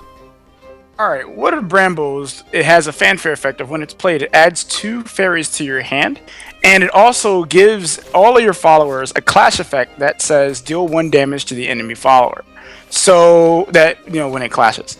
So that is... It's a pretty good card. It allows your fairies to trade into things that ordinarily they wouldn't be able to trade into. So it can trade into 2 defense followers. And it's a really interesting inclusion in a Roach list. This is my home. it is. It also allows fairies to, because the clash would happen upon attack, it allows fairies to just kill blood wolves, and allows fairies to also just kill bats, so. Indeed. Indeed. However, it does do something that, is kind of a negative about playing amulets as a whole, and it's that you just give up. You're basically just giving up a turn to play it. You know. For sure. He can play Ancient Elf here, and it would actually make it untradeable into, because the Blood Wolf would have to, if the Blood Wolf attacked it, it wouldn't attack it. It would do 1 damage to itself first and just die before doing damage, so. Yep. So, I think that Ancient Elf would be the line here, right? I mean, he's also running Healing Angel, which is pretty cool, actually, but I think Ancient Elf. Yeah, Healing Angel gets full value this turn, so. If he goes for it. But what we can see from Lest is he's got the Belphegor, he's got the Dark General, he's got the Emeralda. I mean, he's got the Sabrewer, and it's animated. He's got his 4 and 5 figured out. His 6 is kind of wonky. Goes for double fairies on Quaza's side instead. Which even floats you're giving up a lot of damage here. Yeah, I think so. Wow! What a draw. That was a great draw. This is all going face. There's no way he's going to even attempt to trade. This is all going face. Quaza, I think his plan was to play the fairies down, knowing that Lest would not trade into them, knowing that he really couldn't trade in. That wolf is never going to hit a fairy here, because, you know, the amulet, and then play Ancient Elf on the 2 fairies, I think is his plan. I want it. It's like But wouldn't he be punished by this play right here? Yes. Oh, especially with that Dark Air Hammer. Yep. Okay, he is trading using... So he traded using the Spiderweb Imp, which I think is fine. Take one of them off, make his Ancient Elf worse. Right. When your forest opponent plays multiple creatures out, there's pretty much only one play they're going for, and it's that Ancient Elf. So. Yep. However, Quaza does actually have a way to deal with. Oh wait, no, he doesn't. He doesn't have a way of dealing with. I forgot that the amulet went away. My bad. Okay. So I was gonna say that he had a way to deal with both of this and the Belphegor, but he actually doesn't now. He could. Well, actually, no, he does. He can play the Sylvan Justice on the Spiderweb Imp, and then play the Healing. Oh wait, no, he's on 4 play points. Never mind. That would be fine. I said anything. I didn't say a word. I think his line this turn will probably be Healing Angel evolve, Healing Angel kill the Spiderweb Imp, and then the fairy trade into the Blood Wolf is probably the best he can manage this turn, I think. Right. You're done for. Love remedies all. However, if he had more mana, if he had more play points available to him, just one more play point available to him, that would have been probably fine. This is the pain of going second. Is the pain. Going second hurts. I imagine Les just sends everything upstairs here. If he plays Dark General for 4 play points, goes face, evolves Belphegor, and then Diabolic Train is still just 1. He wipes the board, does 10 face, and that's a lot. I think that's just what happens. I think that's your line. Yeah. Yeah. And he goes for the Evo here, and this is exactly what you don't want to see when you're Quaza. Oh yeah, like this for sure. Because he can't clear this board. Yeah, this pressure is incredible. Yup. Yeah, you can't Will of the Forest this board. That's 9 defense, and Will of the Forest will only do 6, so he can't do that. Yeah, I don't Even if Will of the Forest manages to hit everything onto Belphegor, Les still has lethal without an evolve. Yeah, I'm not on board, but he's leaving lethal, period. Because he has another Dark General and a Razor Claw and a Sabrewer in hand. Like, he's got all of that. Alright, too many plays I see Quaza making that save him here. Oh, well, no. That certainly isn't one of them. So I think he knows he's dead. Yeah, I think he knows he's dead as well. The writing is on the wall. Oh, actually, it's not even on the wall. It's all over the screen. It's you're everywhere. Quaza Man. hoping Les doesn't have 1 damage in hand when almost everything does at least 1 damage. Yeah, Vengeance Blood not doing. Yeah, okay. Vengeance Blood doesn't have 1 damage in him. We have 6 cards. Gotta hope, right? You know, gotta hope. Yeah, sometimes you just gotta cling on to that that hope, but I don't think so. Not in that game. Alright. So we're going into the second game, and from what it looks like, we're going to be seeing the forest list that Lest is packing. Forest Mirror. First, yeah. For me to prove myself. Saw it here first and probably only ever time. Shadowverse NGE Open Season 2, North America. A forest mirror. Les got those. He got I believe, the Japanese cell plan sleeves right there. So Those are pretty cool. They are cool. I want those. Can I have those? Probably not. Write a letter to Side Games, like, can I have these? Yeah, I'll start a petition. Yeah, go for it. Ooh, Quaza breaking into a wolf there. His hand is pretty bad, and Lest is probably the exact opposite of that. Yeah. Lest's hand is amazing, and Quaza's hand is, can I throw this back and have a second mulligan? Quaza's hand is actually getting even worse, drawing Silver Bolt, which is a card that Wolf would have drawn for free, so... Ooh, Oh, he pulls a May, did. so he can Silver Dust his May. He will clear board. He will clear board. It's saved here by the May. Yep. I mean, you Lilac, right? Well, Lilac I could. think jamming Lilac is actually not the most value here, because May just gets rid of her trigger. He could just trade the May into it, and it would get id of the clash effect. So yeah, maybe not. But alternatively, he could just sell one's command and go face. Could make a bird and go face. Again, May just trades into that pretty well. Yeah, but at least in this way, he does damage. Like. True. Alright, Ancient he's Elf not coming doing that. down. He's going for the defensive play. Yeah. Sylvan Justice into the Fairy to buff the next Ancient Elf could have also been a play, but... Because of Quaza's hand, this is actually going to live, so... Yeah. You know what I find weird? Like, just maybe a few weeks ago, everyone removed Elfchild May from their deck. They're like, okay, we can't play this because, of course, neutral meta at the time. And now we see Elfchild May, which actually is really good in the Forest Mirror. So...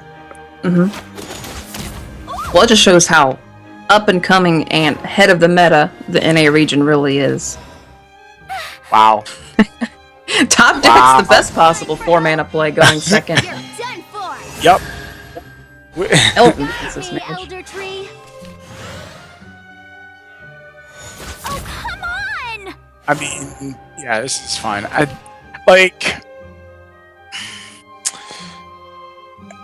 Quaza's hand is The forest is crying still for help. not stellar. It's not. Still It's not not stellar, but Lest is Quaza does have sort of inevitability here. You do want to in order to double Silver Bolt, you have to draw one of them naturally. So he already has that, and he already has the Wolf on 8, and he's getting there. He's on 6 next turn, and neither of them have taken any face damage. No damage has gone upstairs yet. Draws the Fiend. You already have that though. So yeah. I'll blow you away. Right. Such Easy trade, just going face.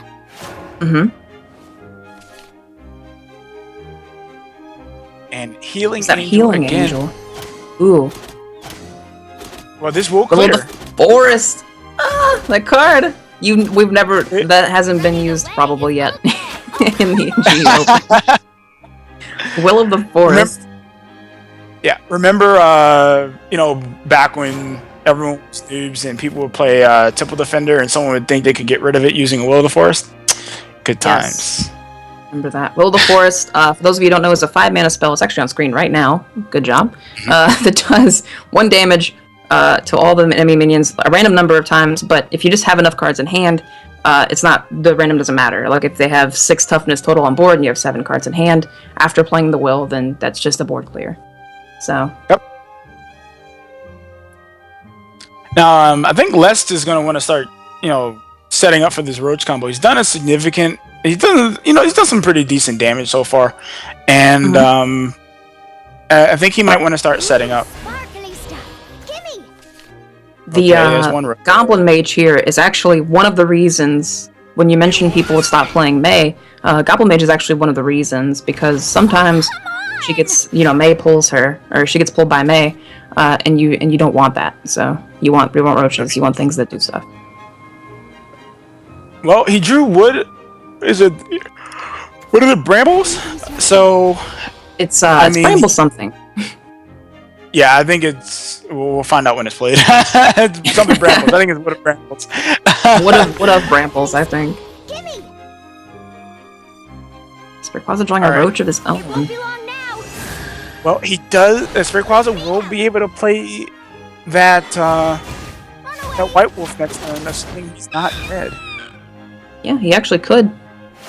I mean, I don't see a way that Les can finish the game. He doesn't exactly have any Nature's Guidance. He doesn't have any Fairy Circles. He only has 1 Roach, so his potential damage is fairly low. Well, I mean, he does still have that Selwyn's Command in hand. He could just get in for 2 face damage right now. And so he can definitely do that. Make it easier. He could actually... he would... no, he doesn't have any bounce, so he wouldn't be able to kill off of the Roach. It looks like he's just going to play it now. For a second Roach, I think he is. Wow. And he has an Evo point. So this is going to do 13 damage, put him at 1. Oh, wait, he's not Evoing, so he's going to put him at 3. He's going to put him at 3, so the evolved Selwyn's Bird would be lethal. Yeah, it would. And this is actually a board that's unclearable without Will of the Forest, and he doesn't have Will of the Forest. Nope. No Evo points, no Will of the Forest. Can't play White Wolf into this because you're dead.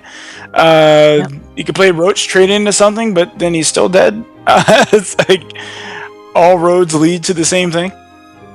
Yeah, this is... Man, if only... Well, it wouldn't matter with the bird evolved, but if only the Wood of Brambles was actually Mangrove, I think, the 3-mana one that does 2 damage to things that attack you. Yeah, if only. He can just trade with this, bounce it back, and look for Will of the Forest. I think that's probably his only line, really. Yeah, but unfortunately... Yeah, I mean, Quaza is thinking real hard, but... his hand just doesn't give him what he needs. Right. Is he going for it? Is he going to play Roach Bounce? Roach looking for Roach? Well, he could indeed do that. I mean, I think that's his own... He felt like looking for Nature's again. And he... Oh, he got the Will! He would have had Will. It wouldn't have mattered because the bird can evolve, but he would have had the Will. Right. Yeah. And, he sees it, he knows it's a wrap. There it is. Yeah. Lest 2-0 defeats Spray Quaza. That's actually so... well, obviously I'm biased, but I love Forestcraft matches. I really, really like it because there's a lot of things that go into the decision-making there. And definitely, I think one of the issues is that you're really relying on things like Ancient Elf, right, for your warding in the Forestcraft matchup. Just in general, overall, your wards really just come from Ancient Elf, which is interesting because when Tempest of the Gods hit, actually, Forestcraft got a lot of very great options, like Jungle Warden, as well as Crystallia Aerin, which were very good wards for multiple reasons. Jungle Warden kind of being a mid-game option as well as a closing, and then Aaron being a heal evolution orb, which all helps towards the Roach combo, right? And then also being a ward there. So I think we really felt the effects of that in that game. First of all, probably one of the only situations where going second is actually really nice is in the Forest Craft mirror match, right? And then just the fact that there were so many more options there. I mean, he drew into Ancient Elves. He had the Aaron as an option if he wanted to go for that. What do you think of the choice of including the Brambles? Because it really seemed like it was a non-factor in this match, and its effect is very, very strong, seemingly, but the fact that you need to pass a turn and it doesn't give you any board state when you play it, how do you guys feel about that, Aya Senpai? As I mentioned before, it's kind of, it just falls into the same category as like most amulets, where when you play it, it doesn't do anything immediately. It doesn't immediately impact the board unless you had a 1-drop already, and then maybe it would. But yeah, and the card is also better when you're going first than when you're going second. When you're going second, you really don't want to be playing that on 2, because your opponent, they play their Skull Beast and they play their whatever 2-drop Lyrial, whatever, and then on 3 they play something else, and all you did was play a Wooded Brambles. Like, it just feels really bad. So I think that he may want to reconsider that card choice, just coming down the road. Any thoughts about that, Envy? Any ideas? Yeah, I mean, obviously going second the card is unplayable. You can't ever play it going second. And then I think I mentioned, I actually can't remember the name of this card. It's Mangrove something. 3 play point amulet. Yeah, 3 play point amulet, and when an enemy follower attacks your leader, they take 2 damage, which would have stopped all of that Roach aggression completely, because Roaches still have 1 defense unless they evolve. So, if that had been on the board instead, that game would have been maybe completely opposite. So, I don't know. That's an amulet you want to play when you go first after you play a 1-drop. If you play a Goblin, I guess it's pretty okay, but other than that, it seems kind of weird. Yeah. It's really... So, Man-Eating Mangrove, I'll tell you guys a little story, and you might like me a little bit less. Everybody might, I don't know how that can be possible. I think people just in general don't like me. But, during MomoCon, we were playing a bunch of Take-Two. Man-Eating Mangrove was my favorite card to pick to bully noobs. Because we would never know what it would do. It's the easiest way to guarantee that you'll make it out okay in the early game, because they invariably do not read the card and attack into you and lose their card for it. So that's my story about Man-Eating Mangrove. If you ever are playing with a friend who's new to Shadowverse and you kind of want to let go easy on them but also not let them win, Man-Eating Mangrove, choose it, pick it, because they will be shocked when their creature or when their follower dies to the Man-Eating Mangrove, and they're like, what happened? And then you can be like, you see, Shadowverse is this really cool game where there's so many cool effects. This Man-Eating Mangrove has this nice effect. And hopefully they don't throw the phone and tablet against the wall, but yeah. So, Man-Eating Mangrove, great card, very interesting. Of course, if you're playing seriously, then would recommend not using it as much, but Les will take the victory over Spray Quaza, putting Aya Senpai 1 step closer in his journey of 1,000 miles to overtaking Envy's scoreline here. But here's the second opportunity: CPV Boltholes versus Shadow Nexus's care package. I think I already know where your stock is going. Not even fair. Okay. I gotta go with my boy, man. I gotta go with Is that your heart or is that your mind, or can you not say on broadcast because he's gonna come find you? It's both, man. It's both. I mean, no, seriously, it's both. Care package. He pulled an exo, went into the cave. Just kind of chilled out in the cave for a couple of weeks. He's ready to play. I have all the confidence in the world that he is going to take his game. Okay, Envy. I know that the stock has gone to care package on Aya Senpai's side, but give me a case for either or on both of these players, and maybe the decks can help inform some of that decision. Nephthys Shadow on Boltholes' side, Seraph Haven, and then Rune D-Shift, which got banned out. And on care package's side, it's going to be Burt Rune and Last Word Shadow, but there's no Nephthys in that deck. And then Dragon, which is Dread Ramp, that is banned. So, Boltholes or care package, which one would you pick if you had the choice? Boltholes is playing Seraph Haven, so if I had the choice, I would actually go with care package here. But Boltholes, care package, Boltholes, I think, a little bit longer. They're both very old players in the community. Not physically old, but they've been around for a long time. So I've seen Boltholes play a lot, and I like Boltholes as a player. I like Care Package as a player. This would be harder for me to pick if I had the choice, but I believe in Boltholes. I think Boltholes can get this. Boltholes is in. We're about to find the results for ourselves as we are jumping in the game now. But do you believe in Seraph Haven? Will we actually see? Actually, you know what? You know what I noticed? It would be a good opportunity here while we're waiting for the game to start. IS Senpai, can you tell us what Seraph Haven does? What is this card? Well, and Statue Seraph is a card that when it while it's in play, when it costs 8 play points, and it has last word, summon another one of the amulets, and then once it actually does this 3 additional times after its initial play, you just win the game automatically. So Bottles' deck is literally just designed around the premise of playing Seraph and winning through it.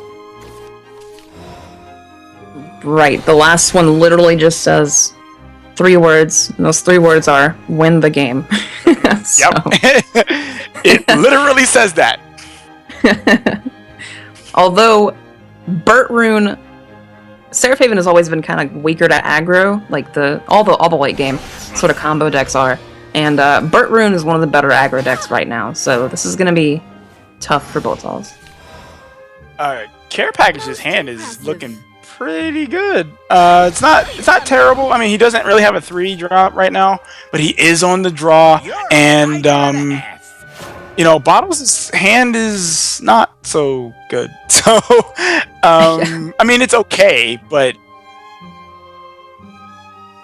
Boltholes does have one advantage in the fact that he's going first.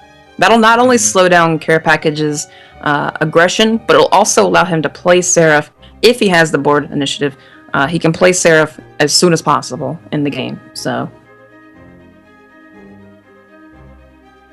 well, he's really thinking about. I mean, there's no way he's trading. I mean, I guess he's just thinking about whether or not he's going to play that. Okay. mm-hmm. I mean, there's no way he trades.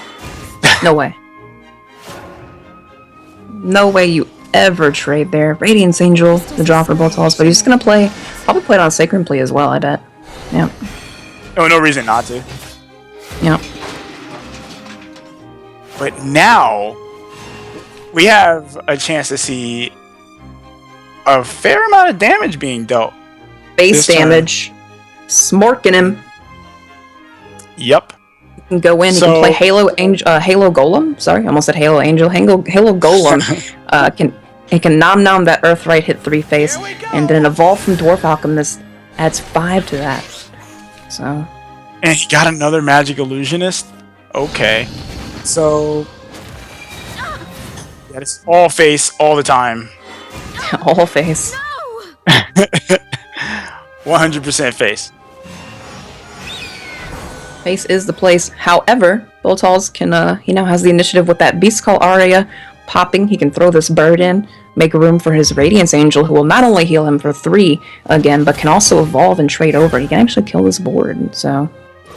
Yep. However, like, this is kind of the point where it's decided for Burn if you're going to be able to win the game. This is the point right here. Turn 5, between turn 5 and 6. Yeah. See an evolve on Radiance Angel to attack the 4/3 Halo Golem here.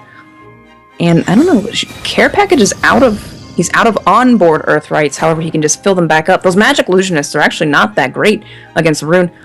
Against Haven, sorry, but he does draw Piercing Rune here. Mm-hmm. And kill the 4/2 evolved. Yeah. So he's only on 5 play points. He did go second, which is unfortunate. I think he would have preferred to go first. Although Burn Rune does still do well when it's going second, not so much against a deck like Seraph Haven, because Seraph Haven, their followers on board are pretty much expendable. You know, they don't care. They just want to prevent taking damage. They want to heal back up, and then they want to jam that Seraph. That is true. He does have double Dark Jun though. If he's able to just evolve Prism Priestess, play Dark Jun, and just go Fates for 10. You won't get past Then- me that easy. Or not even 10, that's Figure out my actually 12. tricks yet. so... Okay, So he opts to do this.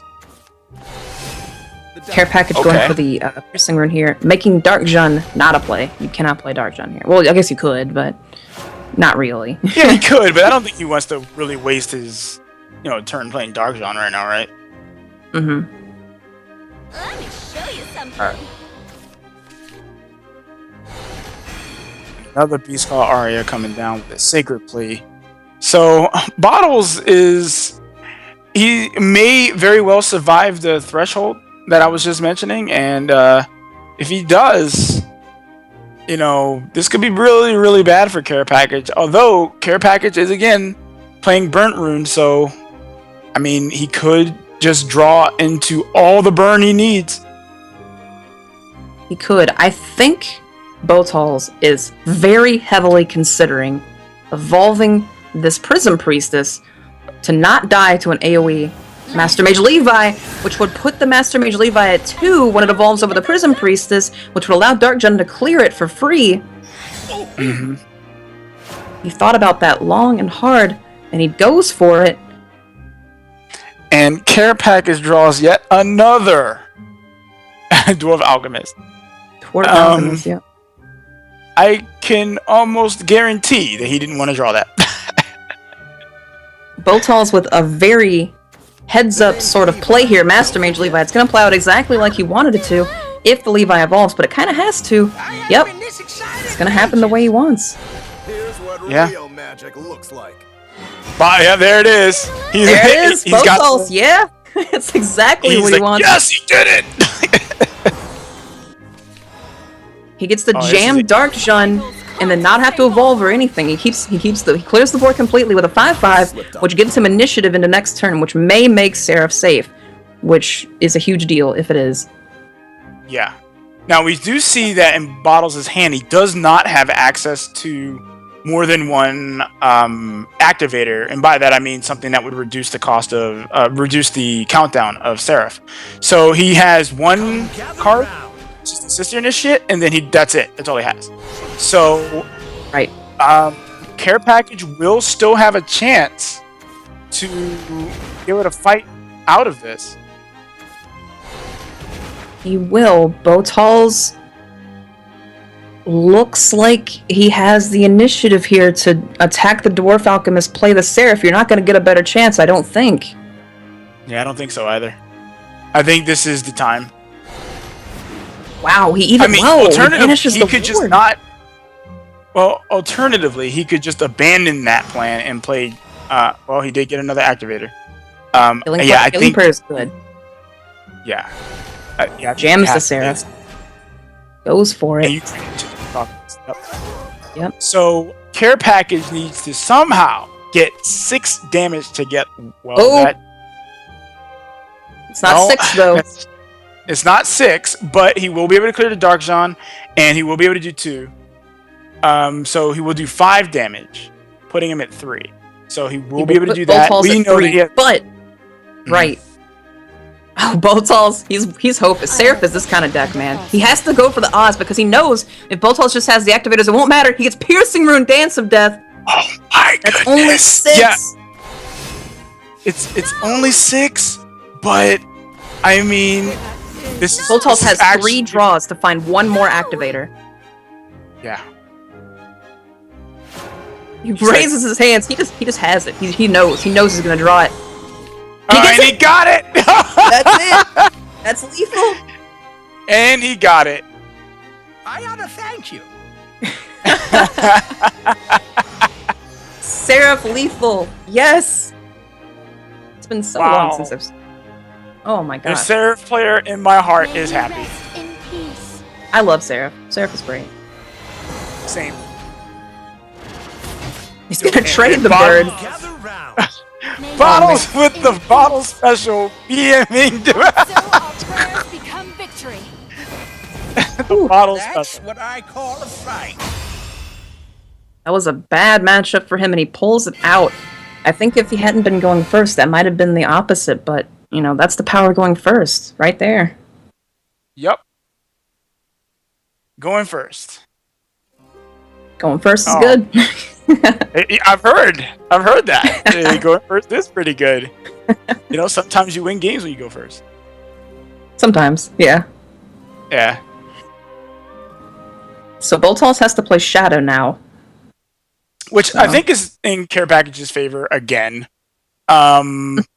Due to the fact that he does have Burn Rune, and we already know Burn Rune is good against Shadow, but we did see Burn Rune earlier, and it just kind of got waxed by Shadow, so... Yeah. Yeah, that's true. Yeah, we did see the ooh, Shadow Mirror. Let the duel begin. Okay. Oh, man, and Bottles is going first. Boltholes is going first again, and look at that hand! Yeah, that's the type of hand you want to see. But Care Package, Care he's Package got a has great the hand. going first hand. Look at that hand. Oh my gosh. Yeah. Tempest. What? Hey, man, Bottles is like, I will not fall for your tomfoolery. Dude, Foul Tempest is so good in the mirror match, too. It is. So good. Oh, this is going to be a very interesting game. Should be. You're gonna go into Quaza into Death Ledger. Ghostly Grasp, yes! Wow, man. I have been seeing a ton of that card lately. Okay? It's a good card, A man! ton. And a Mordecai! What? It's just weird card day. Ghostly Hey, Grasp, I don't think we have that card to bring up, but Ghostly Grasp, for those of you who don't know, is a one play point Shadowcraft card. It's in his Boltholes hand, the bottom right down there. It can destroy a follower that has 1 defense, or if you have 8 shadows to spend with it, can kill anything. So To the gourmet emperor. 8 one shadows. Shadows kill something. Seems good. for 1 mana, or 1 play point. Well, sorry. that is very significant. Yes. It is, yeah. One play point kill anything is very, very good. It is 8 shadows, but again, you're playing Carrot. I love that he's playing Carrot with it, because getting to 8 shadows is actually kind of trivial when you play Carrot. So Right. So, I guess the question I have here is, how valuable do you believe that these Odiles are going to be? I am not certain. 4 play points slam down that ledger. That's Well, I ledger mean, very there's interesting really- card. There's no reason not to play the Ledger. Now, at this point, he's going to just start his Lich generation. And again, Boltholes is in a decision here whether he wants to allow Carrot to keep the full Bone Chimera alive and evolve over this Quaza, or if he wants to use Quaza while he's got it to break the Bone Chimera into 2 bodies. But it looks like he chooses to go face and pulls a Lich. Yep. Yeah, see, Death Ledger is sometimes used to generate Liches, as you just saw there, because when at the end of your turn, you put a random Shadowcraft follower that costs less than the number of total play points that you have. So if you have 4 total play points, you can only pull something that costs 3. And it comes into play and then it dies. So what just happened was the Death Ledger pulled the Attendant of Night. The Attendant of Night immediately died because Attendant of Night costs 3. It died, and then its last words effect was that it was bringing the Lich. So You're breathing too loud. And then all of that undone by a pretty good play from Care Package with the Necro Assassin here to finish it off. and Ghostly Grass. for 1. Value. Yeah! 1 mana, or 1 play point. It's so good. 1 play point to kill anything with 1 defense. That's anything with 1 defense for 1 play point. Yep. Tell me that card's not good. That card's great. Hey, I wasn't hating on it. I was just saying it blank, I was just like, Ghostly Grass. I've been seeing a lot Ghostly of that. Grass. I don't ever see that. Well, you don't really see it too much. I mean, you see You it don't. more Yeah, you now. don't. Well, I see it a lot. I play Take 2 a lot, so I see it a lot. But Well, yeah, we're talking constructed play though. Like, you don't Yeah, really we're see it talking- too often. constructive play. Ooh. Care Package, his draw wasn't very good, so he's on 5 play points when you'd normally want to set up Cerberus or something, but he's kind of bricked, He's playing a deck that wants to get to 8 and then play Nephthys and put out your Cowies and your Mordecai's through that, but he's actually just drawing it all backwards. Yeah. He's just got that all in his hand, which is not what he wants. Well, he does have Death's Breath for next turn, but unfortunately, You see, he's got to do something about, this board. And Bottles is sitting on a Foul Tempest, so That's true. That is true. Foul Tempest. Ah, it got used, even though I was gonna say it's really, really, really good against Death's Breath. Really good. yeah. But Return Foul Tempest is not nearly as good though. Return Foul Tempest when you float 3 play points and don't even kill the Lich for it is not very good.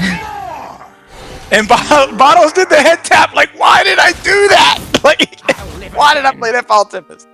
Yeah, and Boltholes, he has to top like another one, but he doesn't even have the shadows to make it go off, so. Just have Zombie Party here, though he can clear. Pops his last evolve, he can clear, but if he saves that evolve for Mordecai, he does have the going first advantage from Mordecai, which again, He does. yeah, again, going first here is going to be huge for him. Well, I mean, Care Package could play his O-Dial here if he wanted. That would allow him to just clear board. Yeah, he can play the O-Dial, he can set up Cowie, which unfortunately would just get eaten by the Mordecai. It would heal him, but it would just get eaten, so. Let's do this right. I do think that O-Dial is the play here. I think that's the line you go for.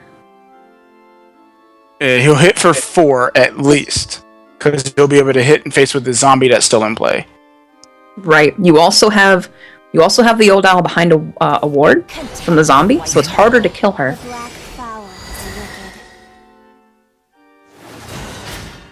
All right, so Boltholes there can that determine is. with this. Don't let the light blind you. Yeah, he doesn't. Okay, I don't think he's gonna play. Oh, he is gonna play it. Just jams that Mordecai. I mean, it is worth it. Mordecai is now here forever, so. we're just Yeah. getting started. It's definitely here forever. I don't think Kinda we'll cool. ever have to doubt that. And this actually makes the return Mordecai kind of awkward. You almost can't do it because you're staring at 7. You could trade in this O-Dial to make Mordecai go back to 5 attack, but then you're staring at 5. I don't think So- he's gonna do that. I mean, Yeah. yeah, Goes Kawi for the, here. goes for the Cowie. Yep. Because O-Dial actually has Boltholes on a 2-turn clock here. If she hits twice, she does 8 both times. Well, he has access to the pact to kill. True. With me. True. Let's do this right. Let's do this right. Mordecai doing what he does best, coming back always. And he's doing it right. And that is a huge Pluto 7-2 off that Pact of Nether God. Yeah. And what care package would give to be first right now? Because he would be able to play Yeah. Mordecai in a zombie party to take out that a 7-2, but unfortunately, just can't do that. Yep. Being behind 1 play point the whole game means that you play your really impactful late game cards 1 turn behind, which is actually putting Care Package in a situation where he actually can't ever play Mordecai. Yet. Yeah. So, Well, I mean, I think in order for him to be able to play it, he would have to have access to a Death's Breath and have it stick for at least a turn, and then he could play Mordecai behind it. But mhm. I think that's literally the only way he will be able to do it.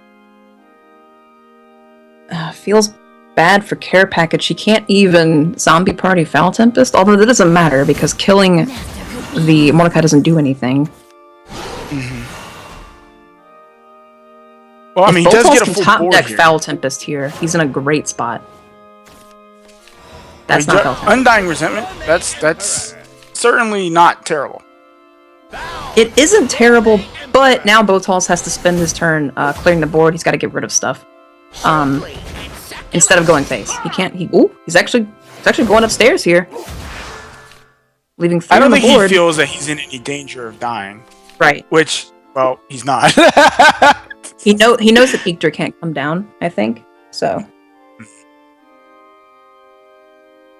I mean, this Kawi, this he Foul could play the Tempest Kawi. Cowie. Foul Tempest Cowie is Yeah. gas here.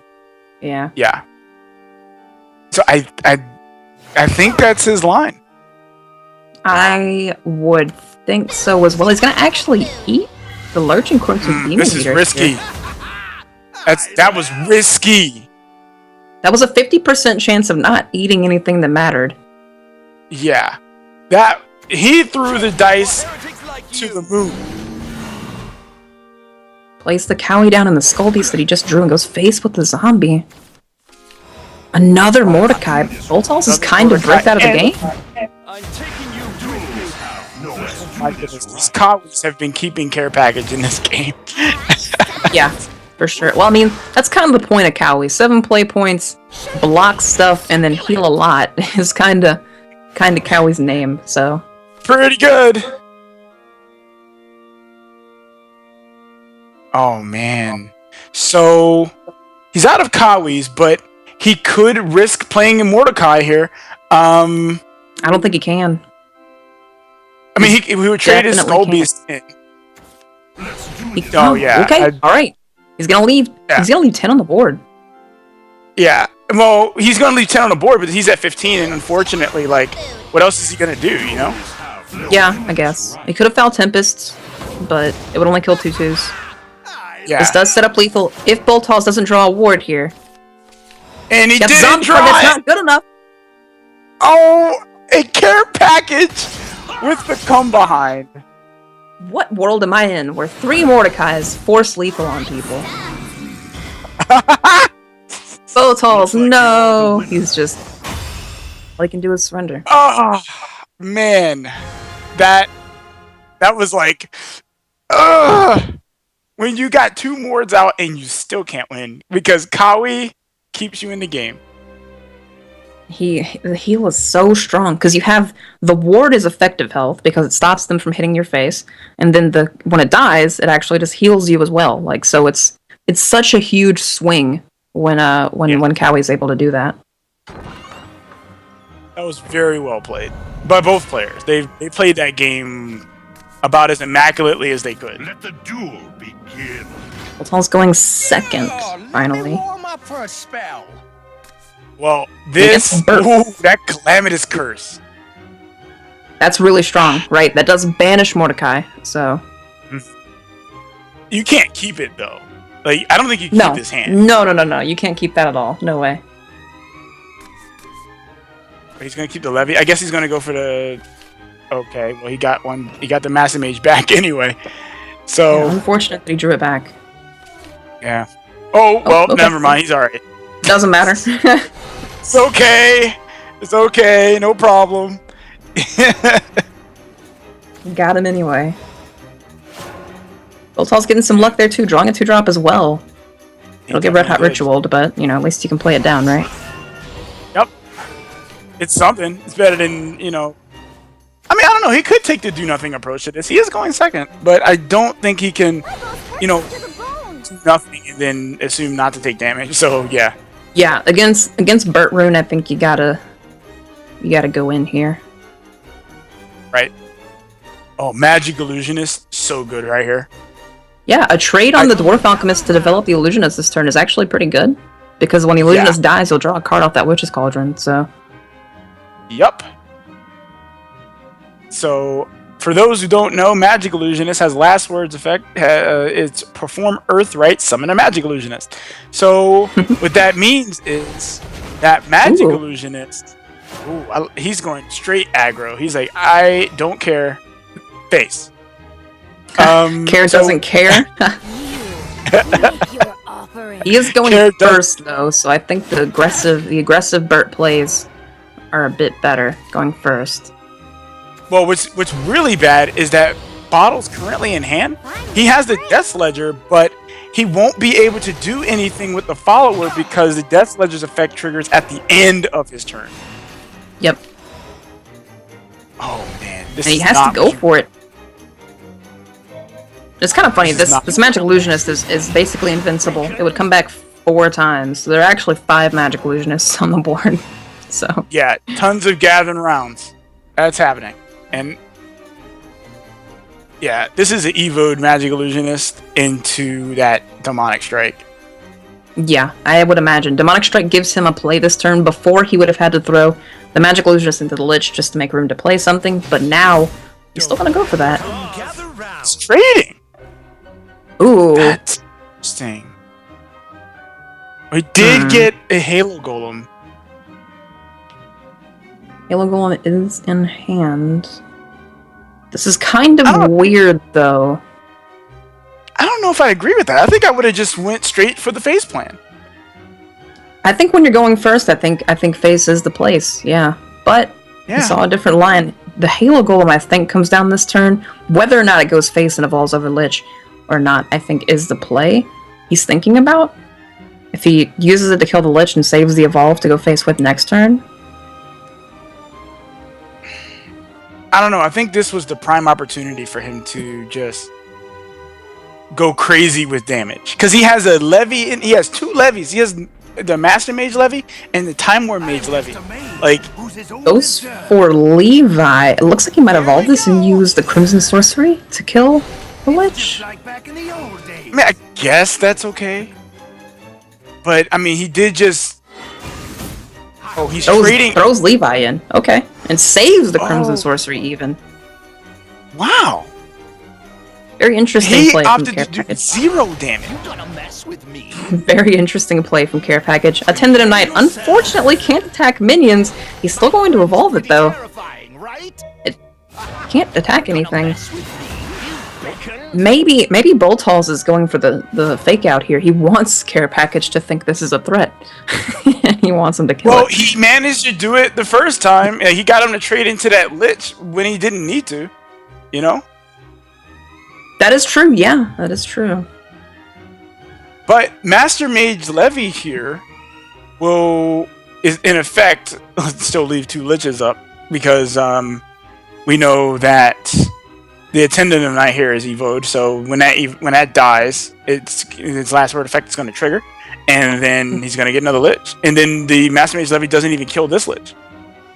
Right. It's also possible that he wanted to evolve that, give Care Package a nice little clean trade into it with the Crimson Sorcery that he knows he saved, to get that 6th Shadow to play Death's Breath on curve with the shadows that he needs. But Care Package is ignoring that plan. He's actually just going face now. He's gonna switch it up. Figure out my tricks yet? One turn too late there, buddy, but that's okay. Oh, 6 damage. He's sitting on. Well, he doesn't. Well, he does still have.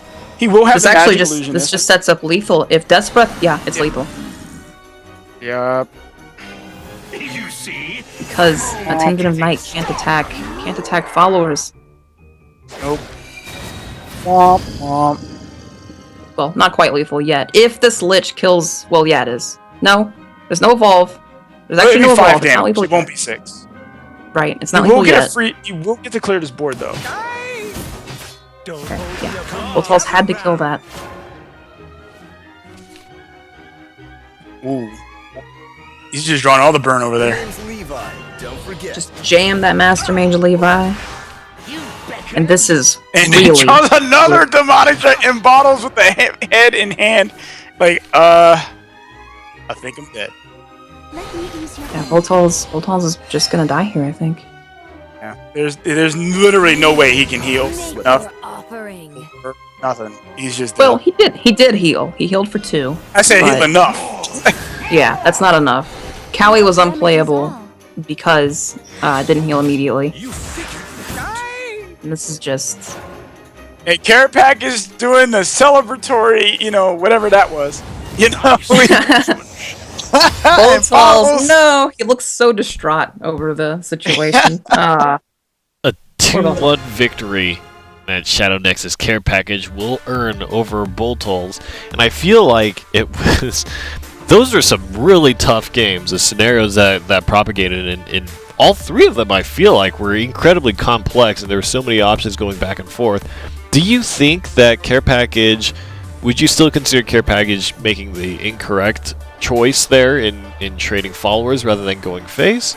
Or do you think that it actually was a safer play, and based on his deck and what his draws were, was kind of what to do, Aya? I still think that he should have went face earlier. There was, in that point in the game, there was literally no threat to him that would do enough damage to put him in any type of lethal range. And I think he could have ended the game sooner, but he won, so...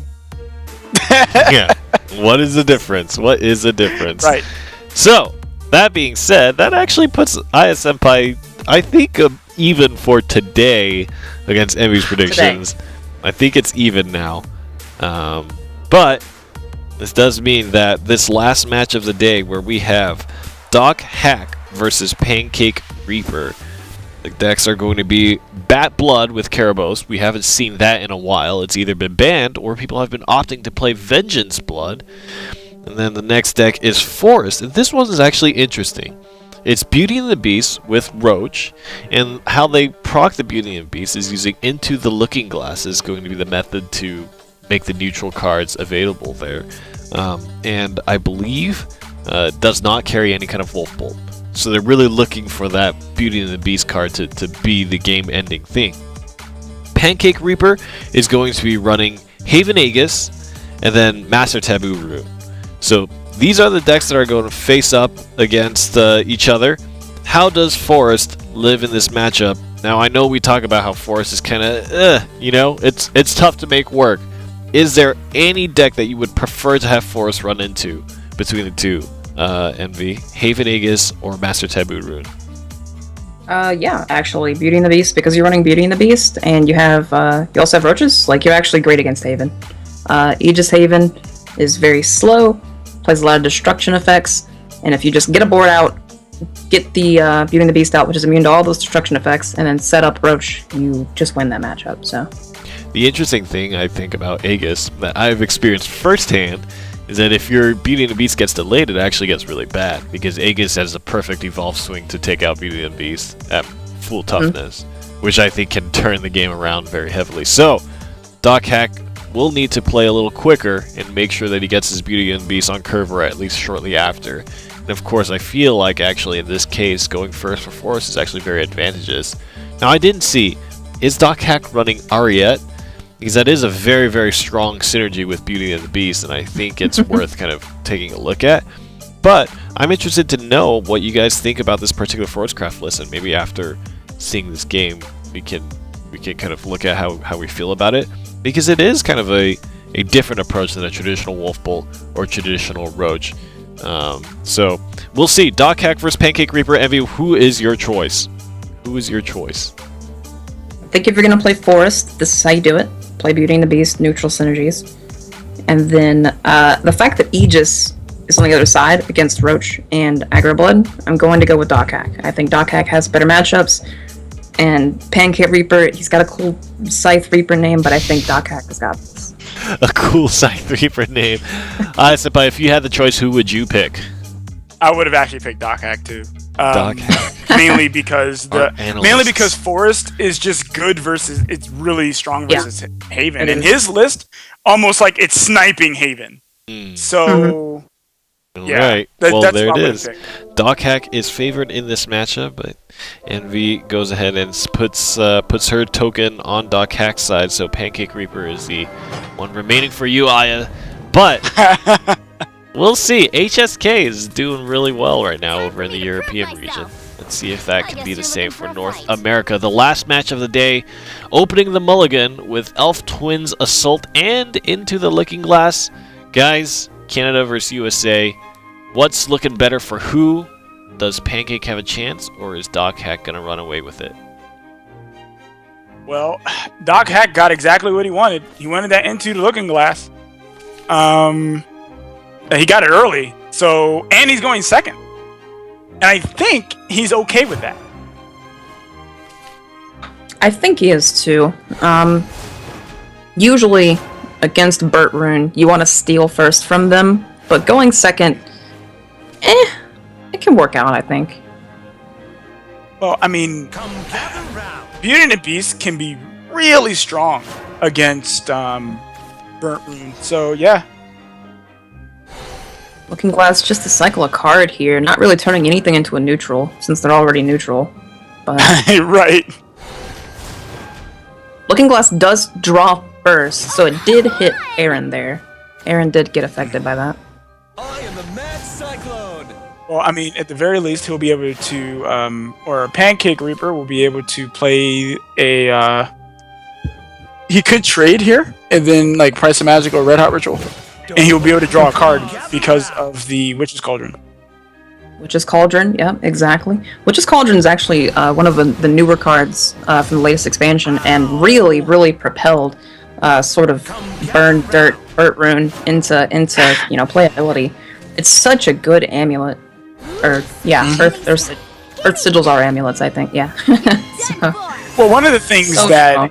like, back before, when I was playing Burn, or Dirt Rune, rather, just like the old one where you're playing, like, Junos and, you're, like, all the golems and stuff, was that one of the biggest complaints was that, we just didn't have card draw. Right. It didn't have its own card draw, because you would have to run, like, suboptimal cards like Fate's Hand, which doesn't really do much in, a fully sigil deck. So, like, Witch's Cauldron is the type of card that I believe that Burnt Rune really needed. right. Prior to Witch's Cauldron, you kind of if you wanted the same Earthright effect, you had to have played Teachings of Creation, which is one more mana, one more play point. Even though it does happen when it enters the battlefield, the synergy with Witch's Cauldron and Magic Illusionist has kind of made that one just superior. I've seen Evolve into a Piercing Rune going face. He's already got Doc Hagged at 10. That is Yeah. the power of aggro. Yeah, not only that, but he's got 2 sigils in play, so those Magic Illusionists aren't really going anywhere. And yeah, they're not going anywhere. This is really, really bad for Doc Hack. These Illusionists, like you said, are not going anywhere. And Price of Magic Right Heart Ritual into Levi.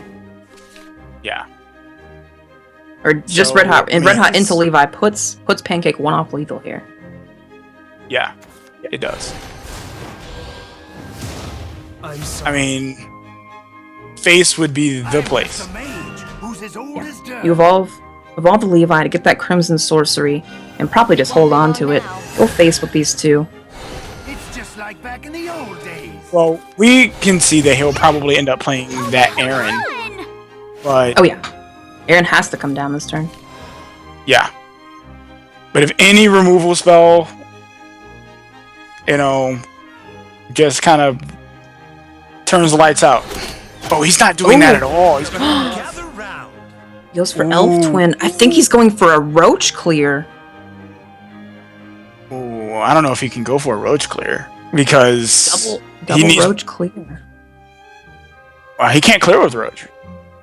He can get rid of one of them. Yeah, he can get rid of a Magic Illusionist. That's what he's doing. Come gather round. Oh, man. And he's very fortunate that his opponent doesn't have a Master Mage Levy in it. He evolves Okay. that, which actually makes Piercing Rune or Dance of Death lethal.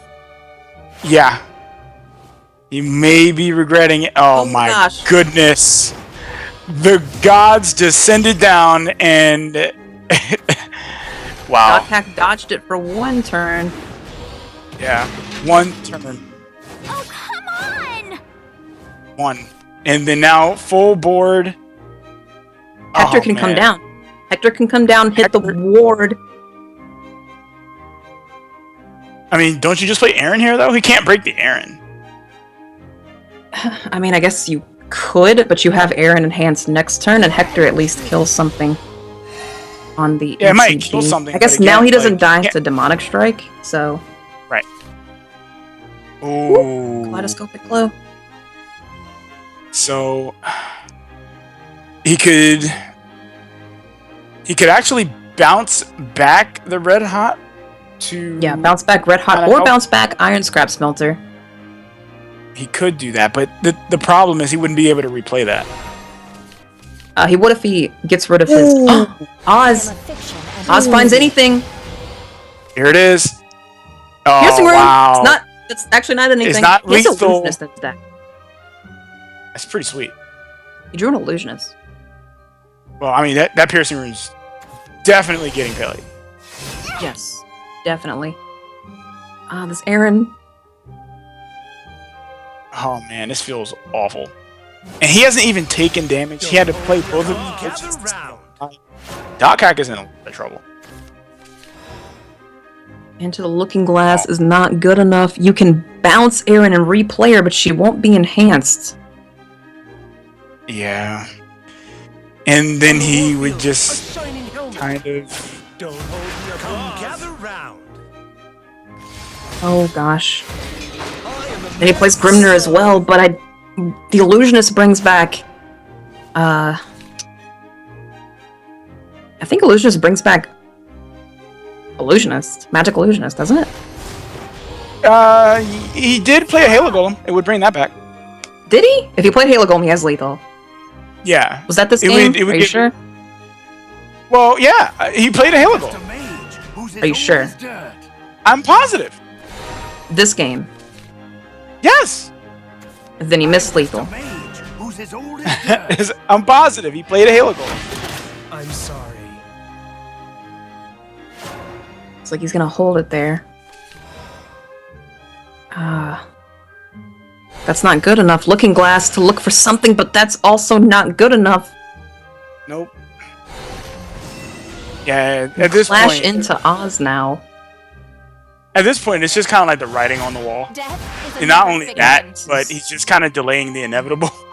You know, Yeah. just... Because Illusionist now 100% brings back at least Oz, which means lethal is on a board. So, Yeah. Let's play. Illusionist.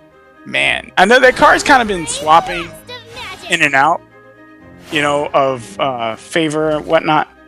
But, yeah, this Illusionist definitely on. Game is over. I am a fiction and a falsehood. brings back You know, Oz, gives that her was- Rush, which allows her to attack, and then goes in with that Magic Illusionist. Strong. That Mad Illusionist put in an unbelievable amount of work that game. It did. Magic Illusionist is a great card. I mean, now that Witch's Cauldron is able to be consistently eaten by a 2-drop that keeps coming back, it's a lot of pressure. It is.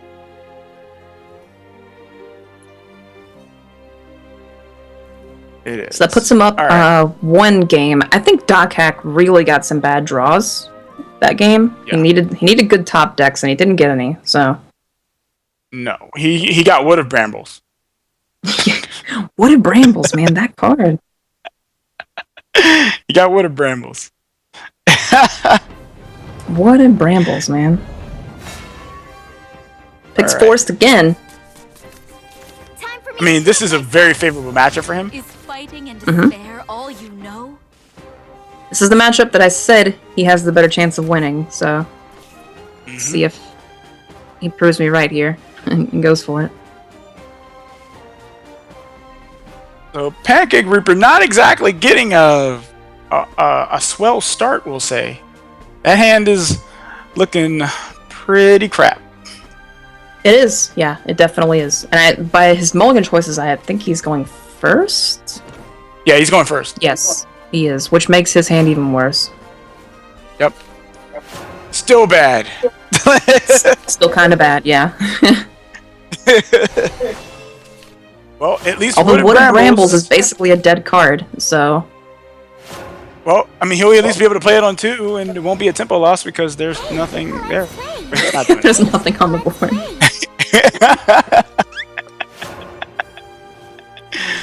All right. So, and another. That hand is awful. Yeah, Horrible. that hand is awful. It's getting to where it's not awful though. It's getting there. Like it's trying. So Nah, this hand is bad. Okay, bad. I don't know, man. Like he can evolve next turn. He tribunals the Grimner this turn, easy, always, right? Oh, right. He Yeah, plays March Hare's 33% Tea chance. Time, goes Easy. face with the Evo. And then on 6, he Garuda's the Tea Time. He's actually got... Pancake's got some aggression here. This is not a hand I want to see when I'm starting off against Forest at all. But all right, here we go. Time to roll the Start dice, was man. also really slow. It's 33% chance. I think he's considering playing the Beast Call Aria, I think. I don't know. I think it's valuable to even just take one off the board, but he's just said, you know what? Hit me in the face, coach. He went for it. There's the wooden brambles. Heck yeah, dude. Oh yeah. All that clash value. Stop! Looking Glass to draw a card. He hasn't found Beauty in the Beast yet, unfortunately. Evolves Grimner. This makes it where March Hit, or rather Tin Soldier, doesn't actually kill it with its Evo effect. So he'll have to trade into the Grimnir. That is true. That is true. Heads up play there. It also means, thanks to Wooden Brambles, it'll take 1 extra damage in combat here, so... Yup.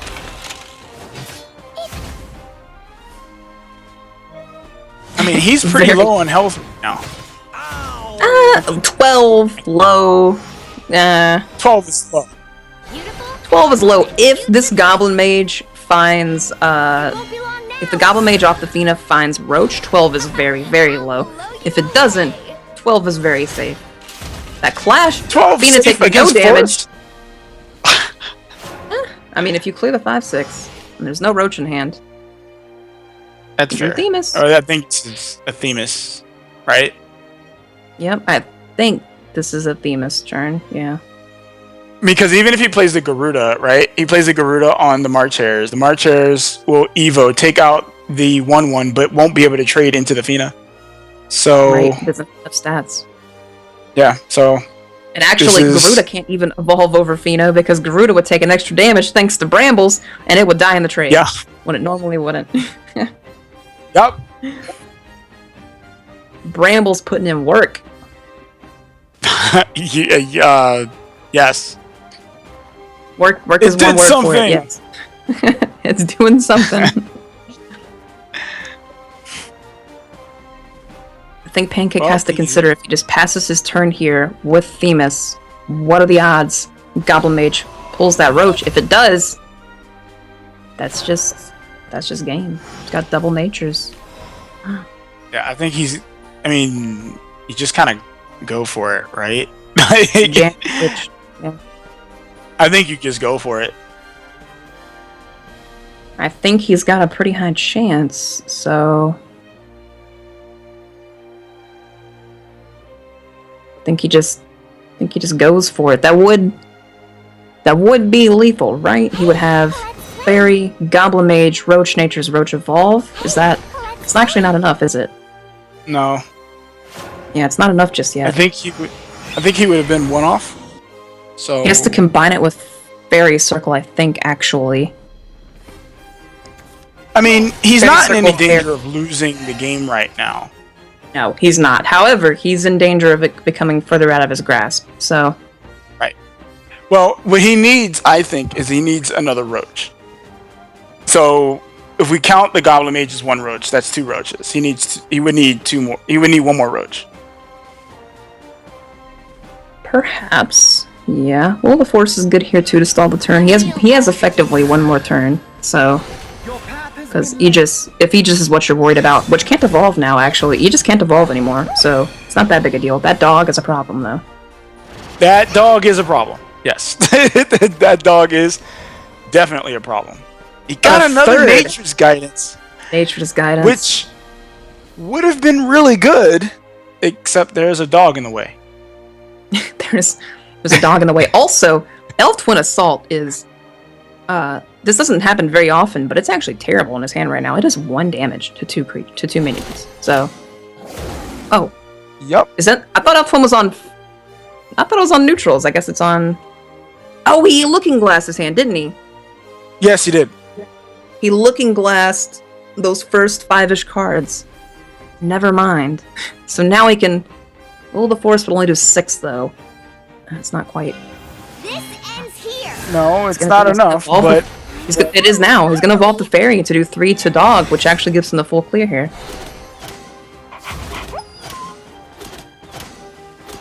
Just for the I mean, full he's clear. still... Even at 18 life, I mean, there's a pretty high chance this fairy lives. Which, actually, no. Pancake can't let this fairy live. He has to Tribunal this. Yes. Tribunal, just throw it on a priest. Pass. Not passed. And, Passed. Unfortunately, he doesn't have any more life gain, though. Not in hand, currently. He's not playing that at all. That leaves 3 on board, which means Goblin so Mage, greedy. Fairy Circle, Fairy. Goblin That's Mage, so Fairy. greedy. Yeah, it's somehow. Yeah, whatever. You're just gonna go for it. It doesn't matter. Yeah. He's got it somehow. This is Roach, a wrap. Nature's Roach. Nature's Roach. There's probably some. Whatever. He's got it. That Doesn't was matter how he so gets greedy. Fairy, Roach, Nature's Roach is, I think, also lethal. Alright, there you go. Bounce. Play Fairy, Roach. Oh, it doesn't matter. Oh, wait. That does matter. Oh, he just missed it. Did he miss it? Fairy Roach would only make it have 7 attack. Oh, what it? Hold on. Did he actually not have it? There's no way he didn't have lethal. Okay, somehow. then maybe he just didn't. I should have it? counted it. I should have counted it when he had the full mana and all the cards in his hand. That's my bad. I will fully would admit quit- that I absolutely suck at roach math. So I'm gonna look at the cards. I know. and I'm gonna be like, I'm gonna look at the 90% cards sure and he be like- probably had it. yeah, he's got it. He doesn't have it. I don't know. Like I'm just. I mean, yeah, Forest is literally my least played class. So like, I will be very I have- surprised if he didn't actually have it, but I think he did. I don't know. We have to check the tapes. go back and check the tape. Either way, Pancake's alive for an extra turn, but he has no wards or heals, so it's not going to matter what he does this turn. He can full clear, jam the Aegis, jam the Garuda. He can do whatever he wants, really. And nothing will change. Since he can't kill Doc Hack. So this is still just Doc Hack's game. Yeah. Now there is one other consideration. He could have just been like, you know what? I'm just gonna extend this game just a little bit, even though I got it. Pancake just pass turn. He's like, I know what's gonna happen. He's like, all right, don't man, I know I'm dead.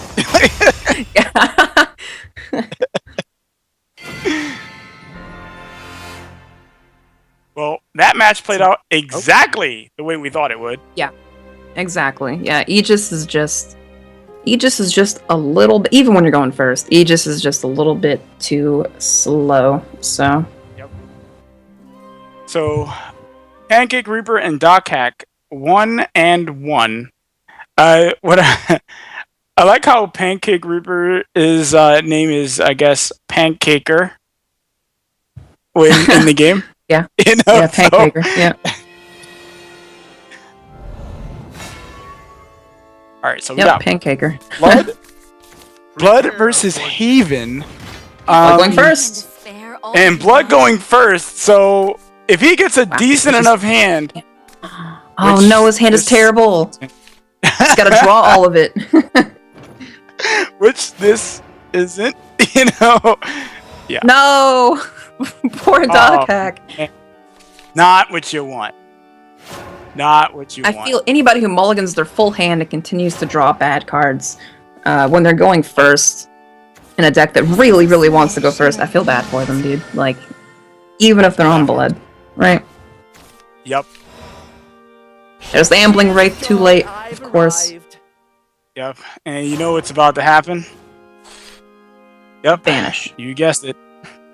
Vacation time.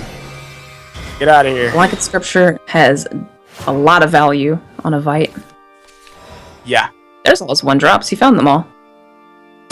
Yeah, he found them all. He found them all. Angel of the Word going upstairs real quick. Ambling Wraith coming down to do the same, although this the Snow White can go ham. She can do a lot. This Snow White is gonna have a field day on this board. Not only she that, also but he's developed got 2 Heavenly Hounds in hand. two So- doggos. Yeah. Yeah, so he can't use Sir Brewer or use Big Knuckle Bodyguard to clear out those Heavenly Hounds. So, yeah.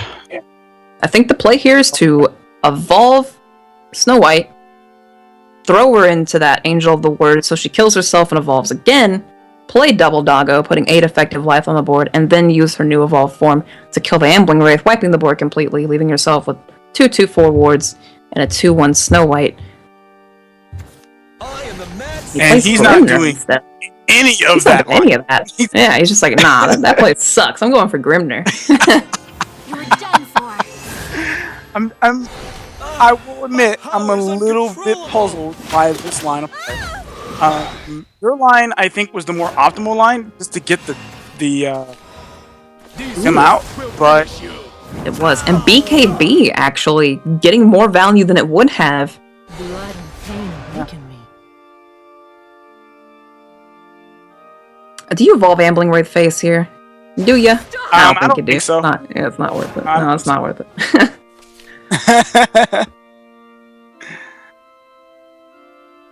All right, so we still have a very similar situation to we had now that isn't as good as it would have been. Right. Double Doggo still happens. Tribunal could snipe the 3/3, but it also could not. But Double Doggo coming down. Heavenly Hounds. They can also evolve. This would have been Snow White doesn't count towards your evolve, and there he goes. Made them face each other too. Nice. But I think that this would have been better the previous turn. This is going to be a Vanya Night Horde turn, if I've ever seen one. Easily. apologies. It's going to put a lot of bats on the board, but Dark Jun's really good against bats, I've heard. Doc Hack's going for the BM emotes here, but he's going to get it reversed on him when he evolves this Vanya directly into Dark Jun board wipe. Someone's about to be swallowing some emotes because he shouldn't have done that. Someone's going to swallow some emotes, yeah. I mean, right now, this is a prime Dark Jun if I've ever seen one. This is the reason you play Dark Jun. This is like, if there's a reason to play Dark Jun, it's this. Right here. 100%. Right now. This is her moment, and Doc Hack's gonna eat these emotes backwards. Yep. Oh, he's my probably gosh. looking back on the previous turn, going, why did I just emote? He's like, of course he had that. And now he's got to evolve the Sabrewer to take out the Dark Jun. Oh, man, that feels awful. He's got Tribunal here as an answer. Oh. Scripture. That's actually not that big of a deal, actually, because Tribunal was already an answer. Well, he could play. Well, no, because he could play Radiance Angel now and then into the Black. That is true. He can play Radiance Angel next to it, which is pretty strong. Yep. And he doesn't have to Evo, doesn't have to lose his guy, gets 3 health, draws a card, and he can send Sabrewer on a vacation. And this game is now 100% out of Doc Hack's reach. This is effectively over. Yeah. Well, I mean, he can do a substantial amount of damage this turn. He can play Summon Bloodkin into the Night Horde. So He does get some bats. He gets some bats. Dark Jun just completely blows this out, though, if he top decks it. Curate's also not bad whatsoever. Or Themis. Themis as well. Well, that's not Doesn't get it. He does have a Tribunal and a Priest of Cudgel, so he can at least take out 3 things on board. And he's he's doing that. Gonna cudgel here? Garuda. Oh, he's gonna go Garuda. Right. Huh. The bird will take out the Vanya, and I guess you ignore the bats. You probably don't evolve here. You probably ignore the bats. Yeah, ignoring bats. That's a good one. Well, evolve just to kill a 1/1. You know. When you're at 11 against a deck that can.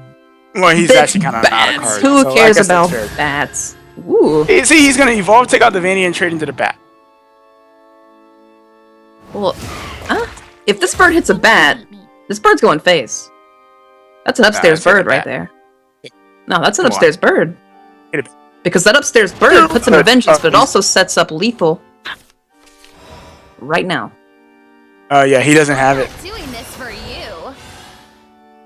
Is it he could clear his face with all of that?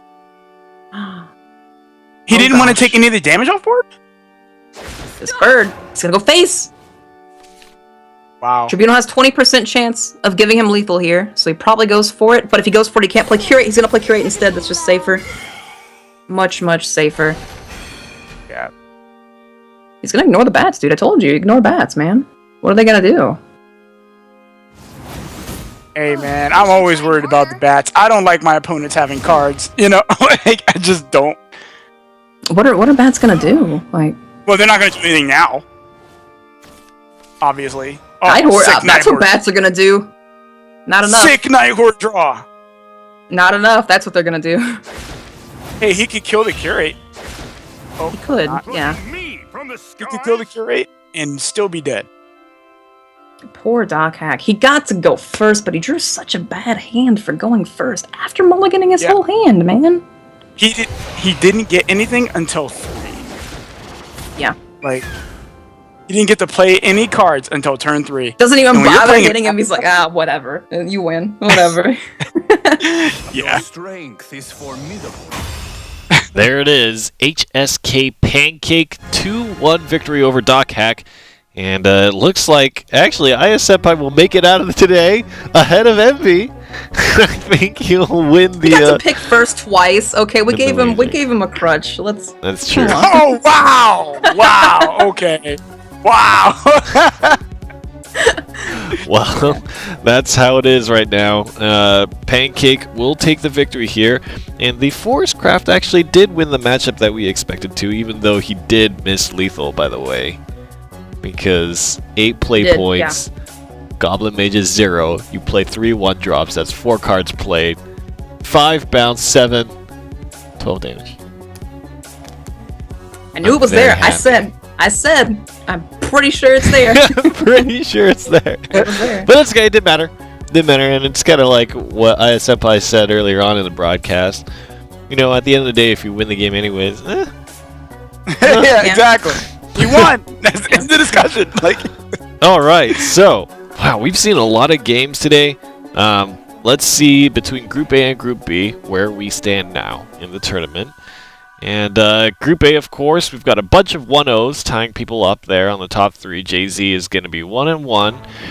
Ban Hackdrox at 0-2 and MS Noah at 0-1. And over on Group B side, 3 people tied up at the 1-0 scoreline and 3 people 0-1. Looking much more neat. And very similar, I think, to EU. But it's going to be interesting seeing how the season plays out. Big things to note is that we've only played really 1 match with most of these people. But Les seems to be continuing his run as an incredible deck builder as well as player. And traditionally, one of the big things for him is that he's always gotten some very, very interesting flavor cards. I mean, today he won with Forest using Lilac Selwyn. And he also had his blood deck with Rapunzel, even though it didn't really get to be played. But Les really strikes me as that one player who just seems like he's a little bit more of an anomaly, bringing the unique cards, but still getting very, very consistent results. So keep your eyes on him.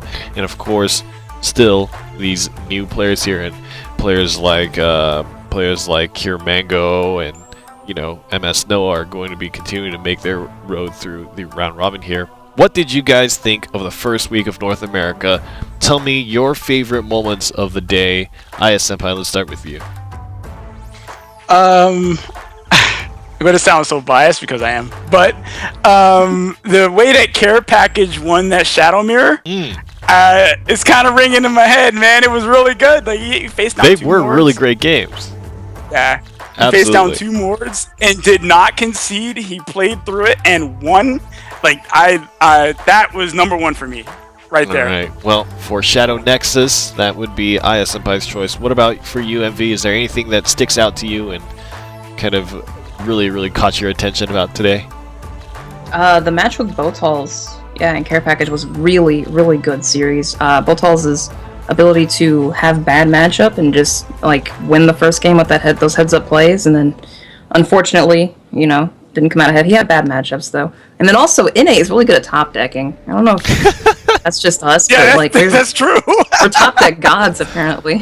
North America, I mean, you're right. I wouldn't doubt you. I mean, we have, last season there were many a time. I think actually notoriously it is Les.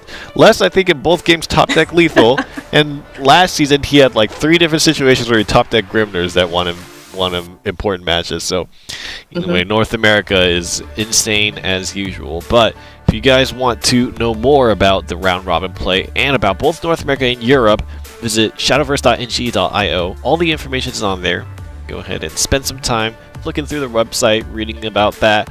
And of course, at Shadowverse Game is going to be the Twitter channel of choice. If you want to talk about anything Shadowverse related, Shadowverse Open related, if you want to talk about the Shadow Nexus or MVBear stream, or if you want to talk about Mana Surge or any of the other teams here, you can go ahead and tweet us out. A lot of the players are tweeting there too. Make sure to join our Discord if you want to find people to play Shadowverse with and whatnot, and also download the game, check our Twitch panels out, a lot of the information there.